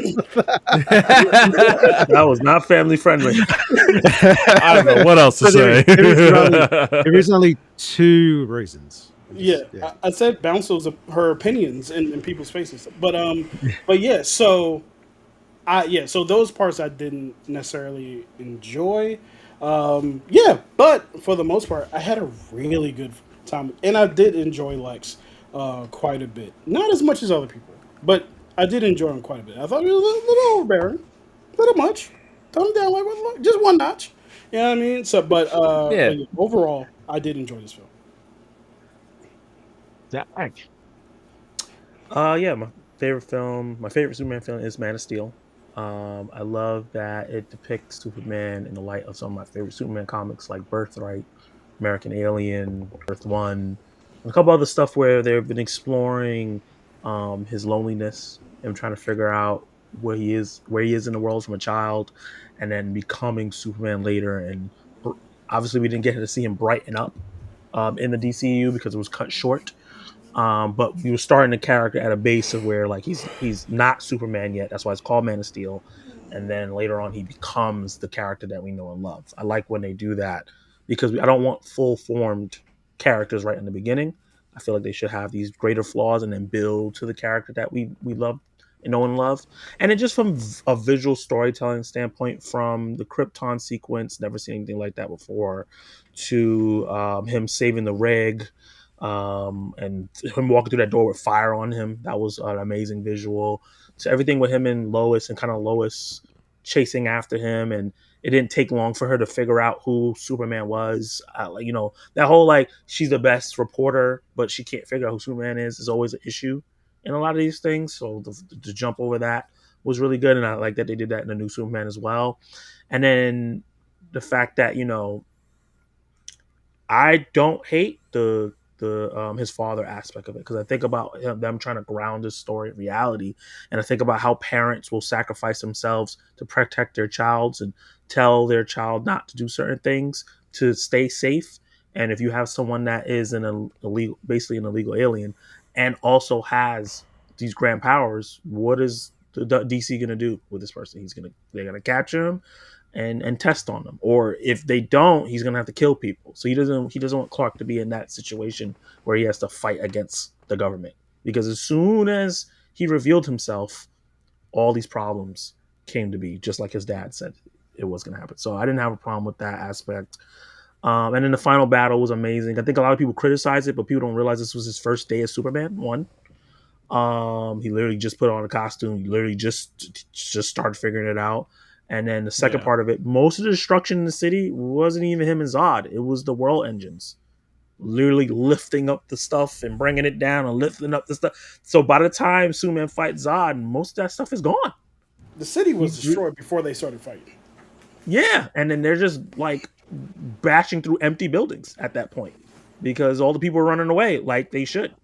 So I think from a visual standpoint, and I'm just a Zack Snyder fan, so that also helps. I love his visual storytelling, 300, Watchmen, etc., etc. The way he uses silence, the way he uses contemplative parts of this film, I really, really enjoyed, and I thought it was a really great start for Superman to build on and then become the Superman that we know and love. Rock All on, right. dude. All right. And for Rich, he has Superman 2025 in his number one spot. On his 1/100, he gave it 98. So Nice. he was just about perfect on it. And for me, my number one is Superman the movie. Um, I think that everything about this movie is Superman, including its star, Christopher Reeve. For me, he is Superman. Everybody else plays Superman. Christopher Reeve is Superman. He is Clark Kent, and all the things that Kenny kept talking about, how he changes his demeanor, everything about him changes when he goes from a suit and tie to a blue costume with a cape. Um, and it's pretty breathtaking to watch, and you can get how he can get how people would not know that those two are the same guy. Mm. In Superman 2025, we get an explanation for it, which I hate. I don't.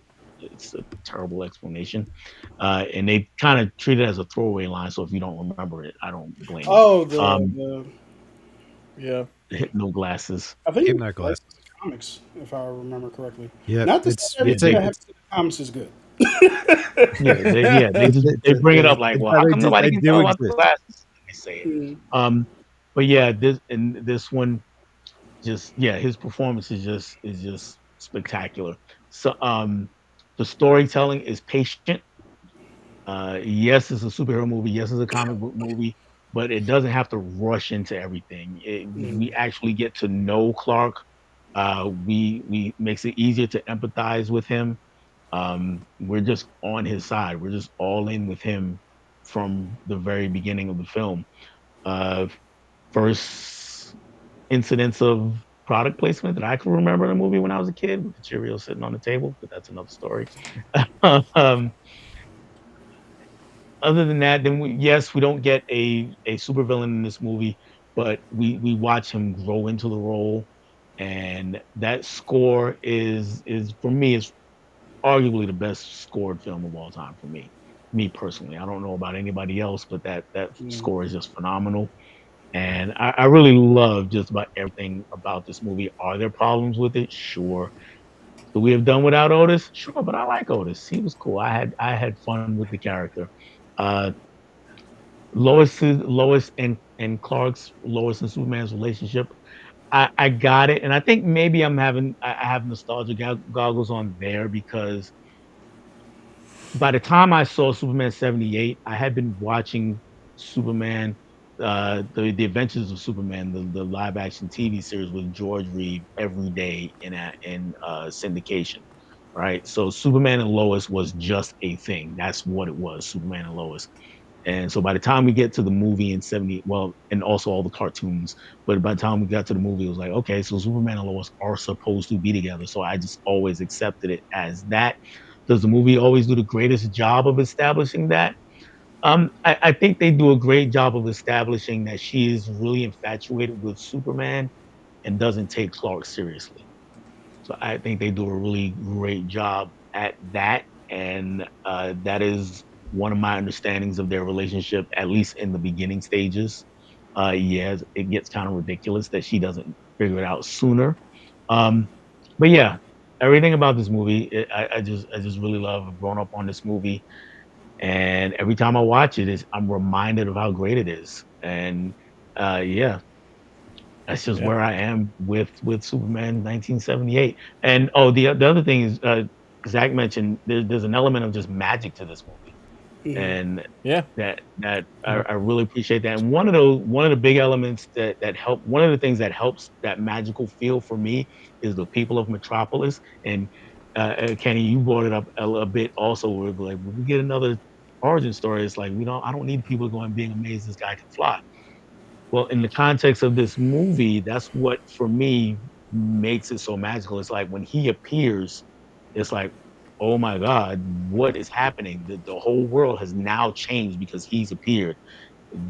And people look upon him in awe and they're surprised and they're looking up and they're gazing at him and all these kinds of things.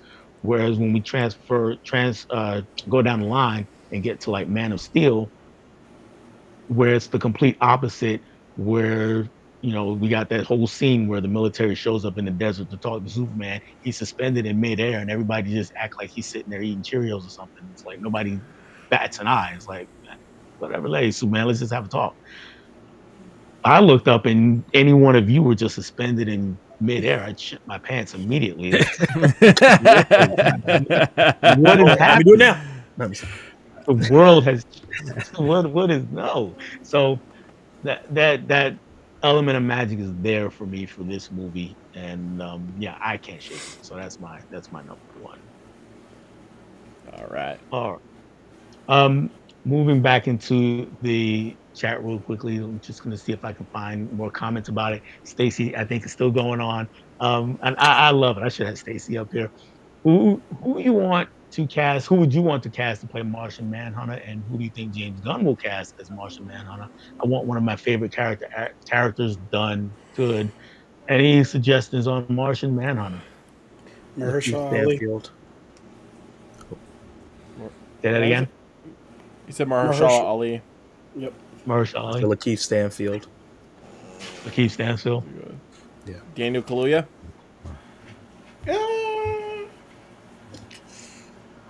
I would see I, prefer that. him as Icon, honestly.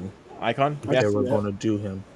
He I can see plays that. stoic really well, and Icon's a very stoic character. And I want to see Kaluuya's face. yeah, Yeah, I'll yeah. take that then. I like the Mahershala Ali pick, except that I still want to see him as Blade. We're past Don't that. hold your breath. I know, I know. If you guys saw Freaky Tales, how about we get Jay Ellis as Blade this time? Ooh. If you I guys like saw Jay Freaky, Ellis. if you guys have seen Freaky Tales, you guys know what I'm talking about. Yeah, I like Jay Ellis. I wouldn't mind someone younger because I mean, honestly, Mahershala Ali is actually getting up. It's not that much younger than Wesley Snipes, to be honest with you. Any idea on who Gunn might be leaning towards? I don't think that any news on that Is has he come out doing yet. that? Because they I didn't haven't they didn't heard rumor anything. that I character at haven't all. heard anything. No. Okay, No. okay. Guy says, I guess Nicolas Cage's Superman didn't put the bunny down quick enough to make another appearance. Oh well. Put the bunny Yes. down. It's a one and done. This is an awesome stream. Thanks, you Stacey. Appreciate that. Not familiar with Central Panelists, but happy to see him for this live stream and other programs. And everyone here, thanks. It was still a joy to see the movie, and I'll always support these movies. I appreciate that very much, and I'm sure the filmmakers appreciate you supporting those movies. Since comics are so great, so it is a monumental task to do these movies right. I'm glad I can enjoy the comic books I've had since I was a young girl and new versions of these characters. Site 4 and help I'm me looking out at here. Mark Manhunter. Martian Yeah. Manhunter. Okay, got it. Thank you. Acres, make sure you subscribe to everyone on the panel, even in the chat. Yes, even in the chat, lots of content creators in the chat. I have to see again. That I didn't put it up. There it goes. I have to see again, but I think 2 lines of dialogue make reference to him being around soon. That will be great. I want space effect and CGI to be better for these movies by then. Okay. And indeed, thanks, Caveman. I already have been subscribed to them. Just checking which live stream you have seen. The one chap does not live stream. I'm assuming she's talking about you, Troy. And I've enjoyed Zach and Kenny extensively. Aw. And Appreciate watching it. their shows, seeing what they say. Proudly subscribe and enjoy their channels already. Thank you. I'm sure everybody up here is very happy to hear that. Cornrows and Luther's villain cohorts were not very good or interesting to me. In Oh, the new movie. Oh, Engineer. the engineer. Yeah, the engineer. Yeah, the engineer. Wow, dude. Yeah, Cornrow's lady. She's never depicted like that in era. In fact, she doesn't appear in that era. But anyway, he has to make adaptations. But didn't enjoy Cornrow lady. That was the cohort of Lex. So I got a question for you, Stacy. Then, so are you a person, and it's okay either way, that sticking to the source material is important? And for me, it's not necessarily that. I think Kenny is on board with me for that. Am I right, Kenny? Sticking The to the source first material is not necessarily important. first comic book I ever read was a What If comic. I'm used to just Okay. not sticking to the story at all. So Okay. yeah, Anybody else? For the others on the I think panel, you just got to how capture the does that soul. matter to you? You just got to capture the soul of the character and the story that you're telling. Civil War is not comic book accurate, but it captures the soul of the comic book. it is so Yeah, night and day. just get the tone right. Yeah. Is what it Yeah. is. It depends on the story. It depends on the story and what you need to make that story happen. So if you need to stick to the source material, then yes. But same thing, like we just all said, the tone and feel. Sometimes you can skip some of those things and still make a great movie. So it depends on what you're looking at. Yeah. Hot take, 100%. but I actually believe it. There has never been a comic book accurate comic book movie. Ever. True. Watchmen till the end. Then never. Still never. The movie's 99% accurate. 90, yeah, but that's Oh, 99, but not 100% like Kenny was Not going for. 100%. I mean, you have to make Wait, adjustments to you go guys from page to congratulations? screen, and hmm? that's true whether we're talking about comic books or novels or anything else. You have to make adjustments to go from page to screen. So Yeah. Yeah. you're not gonna get 100%. Guys, says congratulations on. I don't want to jinx it, but congratulations on 500 subscribers. Well deserved, my friend. I don't know if I'm there or not. I was at like 497 or 498 or something before this thing started. Who knows? Let me go look. Thank you if I'm I'll, there. I'll, And if I'm I'll not, fact thank check you it. when I get there. Will it make Everyone's to the 800 million? phones. No, I'm You're literally actually at I'm literally fact 501. checking right now for you, Yeah, I'm actually Okay. looking too. dude, 501. dude, Congratulations. dude. What? Oh, thank 501, you. baby. Hey, Thank you. congratulations! Hey, good on you, Bill. Hey. Hey, we got him over Stacy the talking about line. thank you.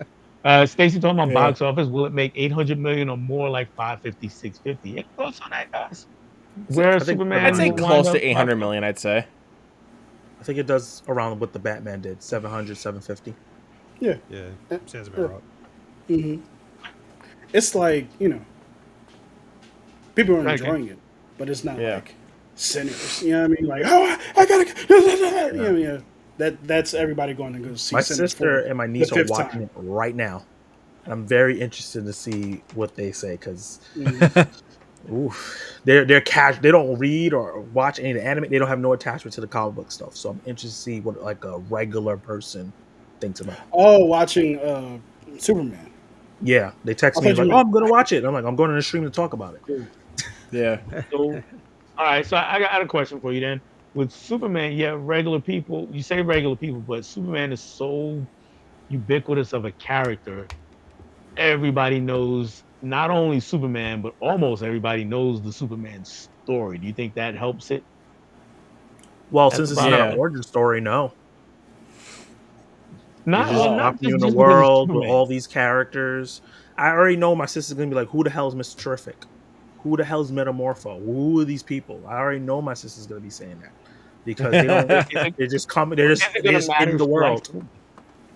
Is Well, it of gonna course, matter if she's it's having gonna fun though? matter. Like if you watch a regular film that's not a comic book movie, when a character appears, you expect to get some attachment to them in some way. Even like action movies, they do a little cut. This is Jamie. He used to be in the war and he shoots and kills people and play with knives. Like they do little stuff like that to give you like, okay, this is the background. He's an MI6 person.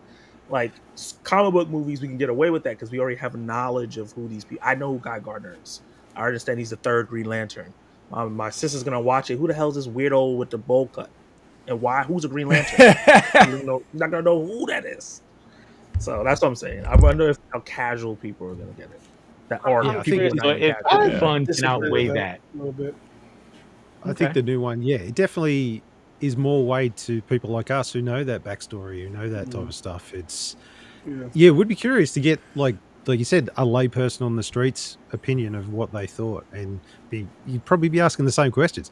Who's that guy with the bowl cut? Who's this chick with the wings? What's this Mister Terrific fellow? This guy that changes like, yeah, I get that, and I think maybe some of the spectacle people would just be like, oh wow, this is just average Yeah. person will just be Yeah. like, this is still just sort of like just all the colors and the bright lights and whatever else. But Well, but so for us, we're like, I'm a oh, little we bit know who we know.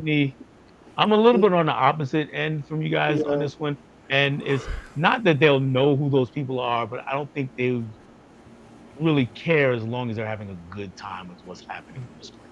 Yeah, Yeah, I mean, I don't know how many movies I've watched where I don't know who this person is coming into the film and I'm having a great time. Like if I didn't know who Judge Dredd was and I watched Dredd, where they give him practically no backstory, they just go into a building and start shooting people, I had a great time.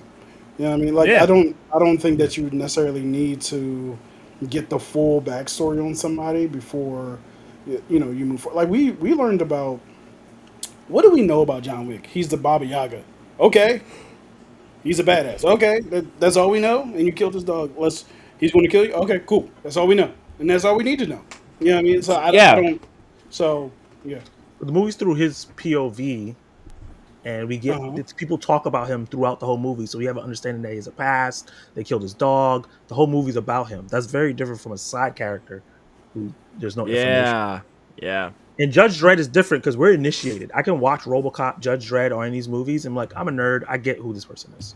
Not I'm just saying for necessarily, people who are because not like that, like my sister, who slept through Spider-Man No Way Home because she doesn't care about any of that stuff. She doesn't watch Spider-Man. She doesn't care. So she's like, all these three different that doesn't wow her because she has no attachment. She just wants to yeah. come in and have fun. When all these different things are happening that she has no attachment to, she's like, wake me up when it And ends. but actually, I don't necessarily agree with that, because Disappointing. I wasn't initiated with Judge Dredd proper when I actually saw Dredd. Like, it wasn't until Judge Dredd came out where I was like, oh, he's supposed to have the helmet on the whole time. I didn't know that. You know what I mean? Like, because Stallone's version, which I also didn't know was a comic book, they just dropped you into the world and said, hey, this guy's a judge and he'll shoot you on the street if you act right. If you don't act right, you know what I mean? That's all I know. Yeah. That's all we know. You know what I mean? And then when you get to Dredd, and he's like, "Oh, this is a more hardcore." I had never read a Dredd comic book in my life, so yeah, I think you can just drop people in the world and just let them go. Yeah. That's actually insane. I hated that Paul Kent death. Uh, but I thought of the same things I just mentioned a few days ago. How are people going to react to him, or what if they exploit his son? So yeah, we talked about that. Same thing that Zach said. So that's Mhm. what he was saying. Excited for a return of Dave Lowe's scoring system with more rich by the numbers and doing those shows. Those are such fun to see the movie scored in the lowdown method in his honor, and it is useful. Yep. Just think about it. The human race can't get along with its own species. We can't integrate with different countries, cities, even streets. So how would people react to an alien like Superman? I think he's responding to the awe that people had that I spoke about. What kind of movie would you like to see David Cornsweet in next? What movie should he be in when not Superman? Familiar with him at all? This is really the first thing I think I've seen him in. Anybody else here? I've I've seen seen him him in in a. Goodwill I've seen him in Hunter. like he's in Pearl. He's Yeah, also he's in in Pearl. Twisters. I saw him in He's in Twisters. Yeah. Twisters. Yeah, And I saw him Twisters. in a Oh, show called We Own This City, and he was solid in that too. Mm. Yeah. I saw both Pearl and Twisters and couldn't tell you he was in those movies. Okay. Wow, Dell. Oh, So he the doesn't really the stand out. I'm not gonna lie. Yeah, He was you're good in not Pearl. He stood out wrong. in that, but in Twisters, he does not stand out. yeah, You're definitely not wrong. In Twisters he's the hater, computer dude on the bad guy side. That's it. Like he's the Okay. douchebag. Like Yeah. Got it. so. Got it. I'll have to Yeah, watch Twisters again. I think he was the love Um, interest of the main girl in Twisters, right? Before she was like, I don't like this dude anymore. He was like, why were you with him in the first place? I don't know. Waiting for Glenn, what the hell Powell. is his name? Powell. Powell to come through Glenn with his Powell. chin, That's with that's his sharp much chin. what I that's pretty much what I got out of it. It was like, Glenn Powell trying to be as handsome and charismatic as possible, and then tornadoes. That's pretty much what I got out of it. Guys has agreed. You're doing a good job of making my eyes leak. Think everyone knew he was a great man. He was, and definitely what she's talking about. They're talking about. David, Walter Goggins would make a pretty good Martian Manhunter. Dude, Walton Goggins would. I agree, caveman. Walton Goggins would be perfect for that. Okay. he's good with What if it's the such a great comic? aesthetics. Talking about. Well, and also good in doing villainous roles. If you guys have watched Justified, it. Yes. like he is Uh, incredible in that show as our villain. Okay. Great comic. And such a great comic originally created in the 70s, 80s, which there were more episodes per season of the cartoon. And Yeah. yeah, I hope you get this Yep. to 1K soon too. But it happens. It happens. All right, I'm going to pause here because there's one other piece of business that I do want to do as far as uh, Superman rankings goes. What you guys don't know is that while we were all giving our rankings, I was playing with a spreadsheet over here. And what I was doing was assigning point values based on your rankings. So basically, if you had the movie ranked at number one, it got 9 points, number two, 8 points, so on and so forth for every movie. And the way that it shook out was as follows. So our number nine movie was Mm. Superman 3. That is the movie we had in last place. Makes sense. Whew. Makes sense. The worst one. At number 8, we had Superman 4, The Quest for Peace. All I right. demand a recount. Yep. Stop! Don't do it. The people. Oh, that's such a terrible line. No, it's not even just the line. It's just how it's It's freaking deliberate. delivered. Yeah. Don't hurt those Yeah. people. It's like, sir, you stopped him. Stop him. Well, and also like the scene, like when Lex is telling Superman where to look, where Luthor Enterprises is at. How does he actually know where Superman is? Like, No, how does he actually know where he is? Like, Superman could be anywhere. he uses I guess he the just assumed that apparent he's in the sky. Superman only frequency, right? He was like, I got this frequency only you can hear. I don't know how that happened, but you know, he's But Lex again, Luthor. that's kind of what I'm saying is like, how does he actually know where Superman is?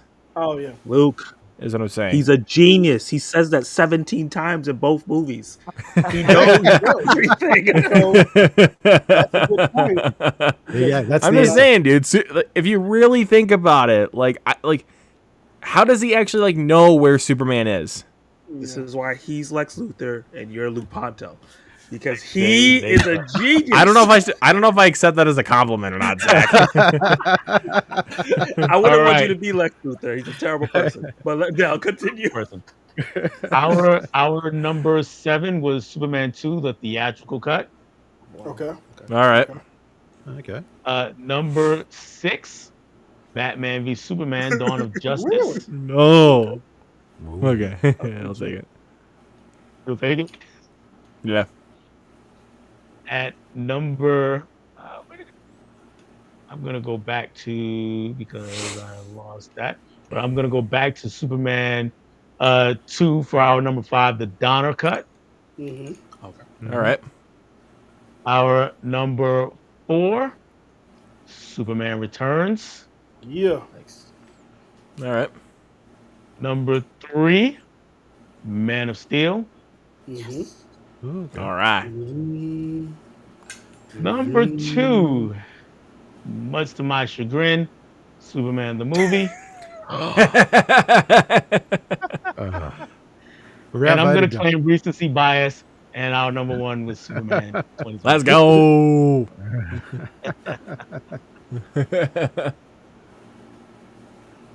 All right, gentlemen, this has been a blast. Let's go around and tell the good people what you have going on, where to find you, how to follow you, subscribe to, and all that good stuff. I'm gonna start with Kenny Sparks.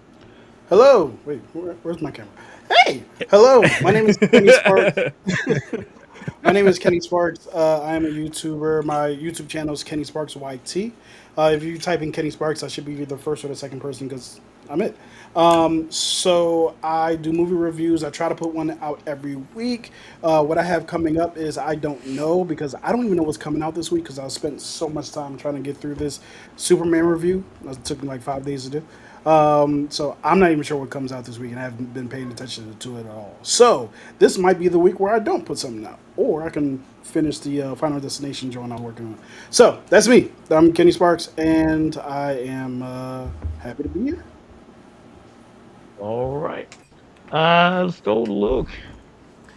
Hey guys, channel name right here, Luke Ponto. I mostly do a lot of hangout streams, movie reviews, watch-alongs, and also mostly every Tuesday I do a live show with my buddy Michael called Movie Fanatics, where we basically cover movie news. But as far as what I got coming up, I'm still not sure like exactly what I'm going to be seeing this weekend. I know for sure I will be seeing I Know What You Did Last Summer, but I'm still contemplating, honestly, if I want to try to take the drive to go see Eddington, Ari Aster's new film. We'll see. We'll see what happens. But yeah, if you guys want to go check out my channel, my name is right here. And yeah, go check me out. All right. And Zach. Yeah, my name is Zach. I run the channel Zach Attack Reviews. I call myself the baby cinephile because I love films, but I haven't seen a ton of classic ones. Yeah, name a classic one. I probably haven't seen it, but I still do love film. And I am going to be seeing I Know What You Did Last Summer, so I'm going to definitely do a review on that. I love the old movie, so I'm excited for this one. Hopefully it's as good as Scream and Final Fantasy Bloodlines. And I'm probably going to go see Edison. Just like Luke, it's further away from me than I want it to be. But I might take the train ride to go check it out so I can review it.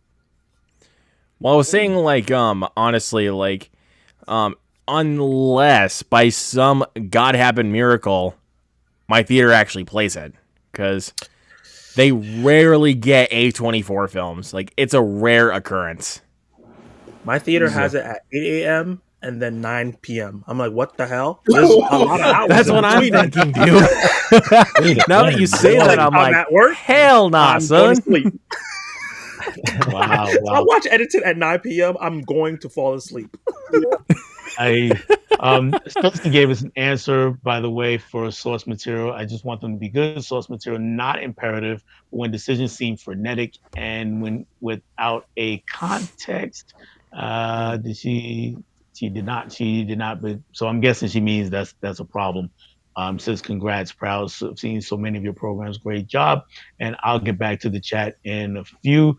And right now, I will turn it over to Mr. Troy.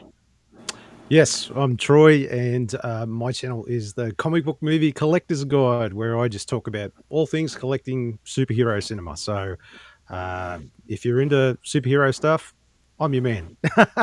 And what I'm working on at the moment is I'm going through all the Fantastic Four movies, reviewing all of them, ready for the new Fantastic Four movie coming out. So yeah, if you just want to come and check it out, and I do them and hauls too, all the movies I collect each month, and sometimes special odds and ends as well. All right. Absolutely. He's absolutely the man to go to for superhero content. Just gonna go see if there are any comments that need to be brought up. Yeah, there is someone here I just see. popped in at the end. Me and Kenny do Tracy. Tracy, the Nerdy Film Girl, says, "Hey everyone, joined late, but I watched the whole thing. Love the new Superman film." Yes. All right, thank you. So good. Luke, hopefully you have seen Goggins in his Sons of Anarchy role, if not yet on it. I have not seen Sons of Anarchy. I've been wanting to. Oh, just haven't had the time to. I've been wanting to see it though, dude. I promise. I really have. It's just, it's never really one of those shows that's been like on my priority list, like personally speaking. The show that's like really on my priority list currently at the moment, which I still need to start, is Twin Peaks. Because my buddy Alex has been like constantly like recommending me to watch that show, and I'm like, dude, I'll get to it, man. You know I don't always have the time to do so. But I am not a David Lynch fan, so I have not watched Twin Peaks. And I want to go through his work just to see if I'm really not a fan or just what I've seen hasn't been good to me. So I'm curious. Like my boy Alex is like a hardcore David Lynch fan. Oh, he's got plenty of hardcore fans. He's got plenty of hardcore. For the 5 panelists, who was the baby green creature in the movie in Superman? I forgot the name though, but I know what she's talking about. Right. Yeah. Forgot the name though. Boy. No, it's Metamorphosis thing. Metamorphosis Manhunter. Yeah. Yeah. Okay. I forgot about but this one popped up. R.I.P. Julian McMahon, 1968 to 25, the original Doctor Doom from the Fantastic Four 2006. Is that right, Troy? 2006? Yeah. Or 2005? 2005? 5. And then 5. Rise of Silver Surfer was 2007. Yeah. Wait, hold on. Yep, 2007. Got it right there. Right. And he's actually not the original. If you watch Troy's reviews, you'll know that there was one in 94. We don't, but we don't acknowledge that though. Wash your mouth out. I'm just kidding. We acknowledge that. I'm kidding. Michael doesn't acknowledge it, but I acknowledge it. All right. Gentlemen, I was kidding. Calm down now, will you? I have breaking news. I Okay. just received this comment on my Superman review. Excellent Superman movie. Favorite Superman with Chris. My favorite Superman with Christopher Reeves, Richard Pryor, and Gene Hackman. I think Whoa. their favorite Okay. movie is favorite Superman movie is Superman 3. Wow. Gene Hackman's not Oh in that. wow. Yeah, He's not. you're 1,000% right. Gene, He's not. yeah, He's not. Gene Hackman. There was a It's a contract disagreement, and Yeah. he wasn't in it. And then Contract. that's why Lois was only in it at the start and at the finish. She wasn't even supposed to be in it, and that's why we got I found that to Lana be Lang. very weird. Yeah. Yeah, Yeah. Yeah. That's why I knew that movie would be on some bullshit. Once I saw Lois go away for the whole movie, I was like, "Oh yeah, we on for a bad ride right here." Fuck. yeah, A lot of those contract disputes, the actors didn't really want to resolve because they were still pissed over the whole Richard Donner thing. So Yeah. that's Right. interesting. Right. Yeah. But as far as that person commenting that, I've heard it said that every movie is somebody's favorite movie. That's correct. that is true. That is true. That's all. How, Yeah. Well, how different were we all in our selection? So Yeah. there you go. Exactly. Yeah. My ranking system for movies used to be must see, a good time at the movies, and somebody's favorite movie was for the ones I did not like. It's somebody's favorite movie. It's just not mine. Right. Totally get it. And a guy pretty much backing me up, Lois was punished for supporting Donner. Um, Yes. As for me on this channel, of course, as it came out during the stream, I apparently hit 500 subscribers. Thank you to all 501 of you, I guess, is what we're It's at. what it said though, dude. I promise. Yeah, cool. My next week I will have a live stream on the 21st for sure. I have an episode of Movie Swap coming up with someone who does not have a YouTube channel. They're on Instagram, 14K Slum Wizard. We're gonna talk. I'm gonna watch Magnolia for the first time. I've never seen it, and I'm gonna have him watch a movie called Talk to Me, but it's not the horror movie from a couple of years ago. This is a 2007 Oh, it's a different. Okay. movie that starred Don Cheadle and Chiwetel Ejiofor. So Okay.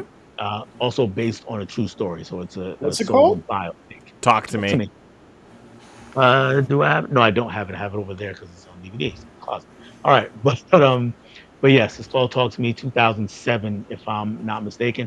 We're gonna talk that. Also, maybe next week, maybe the following week, I'll have another live stream.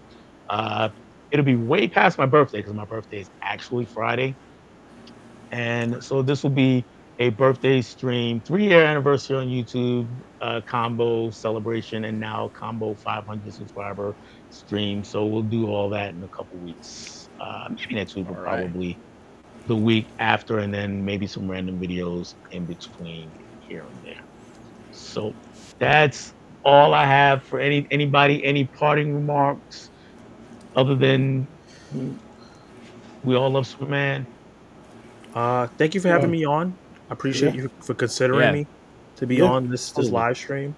And I had a lot of fun. Nice meeting Troy. Nice seeing Luke again. Yeah. Kenny, I see you every week. Oh, it's like, hey, I'm so special.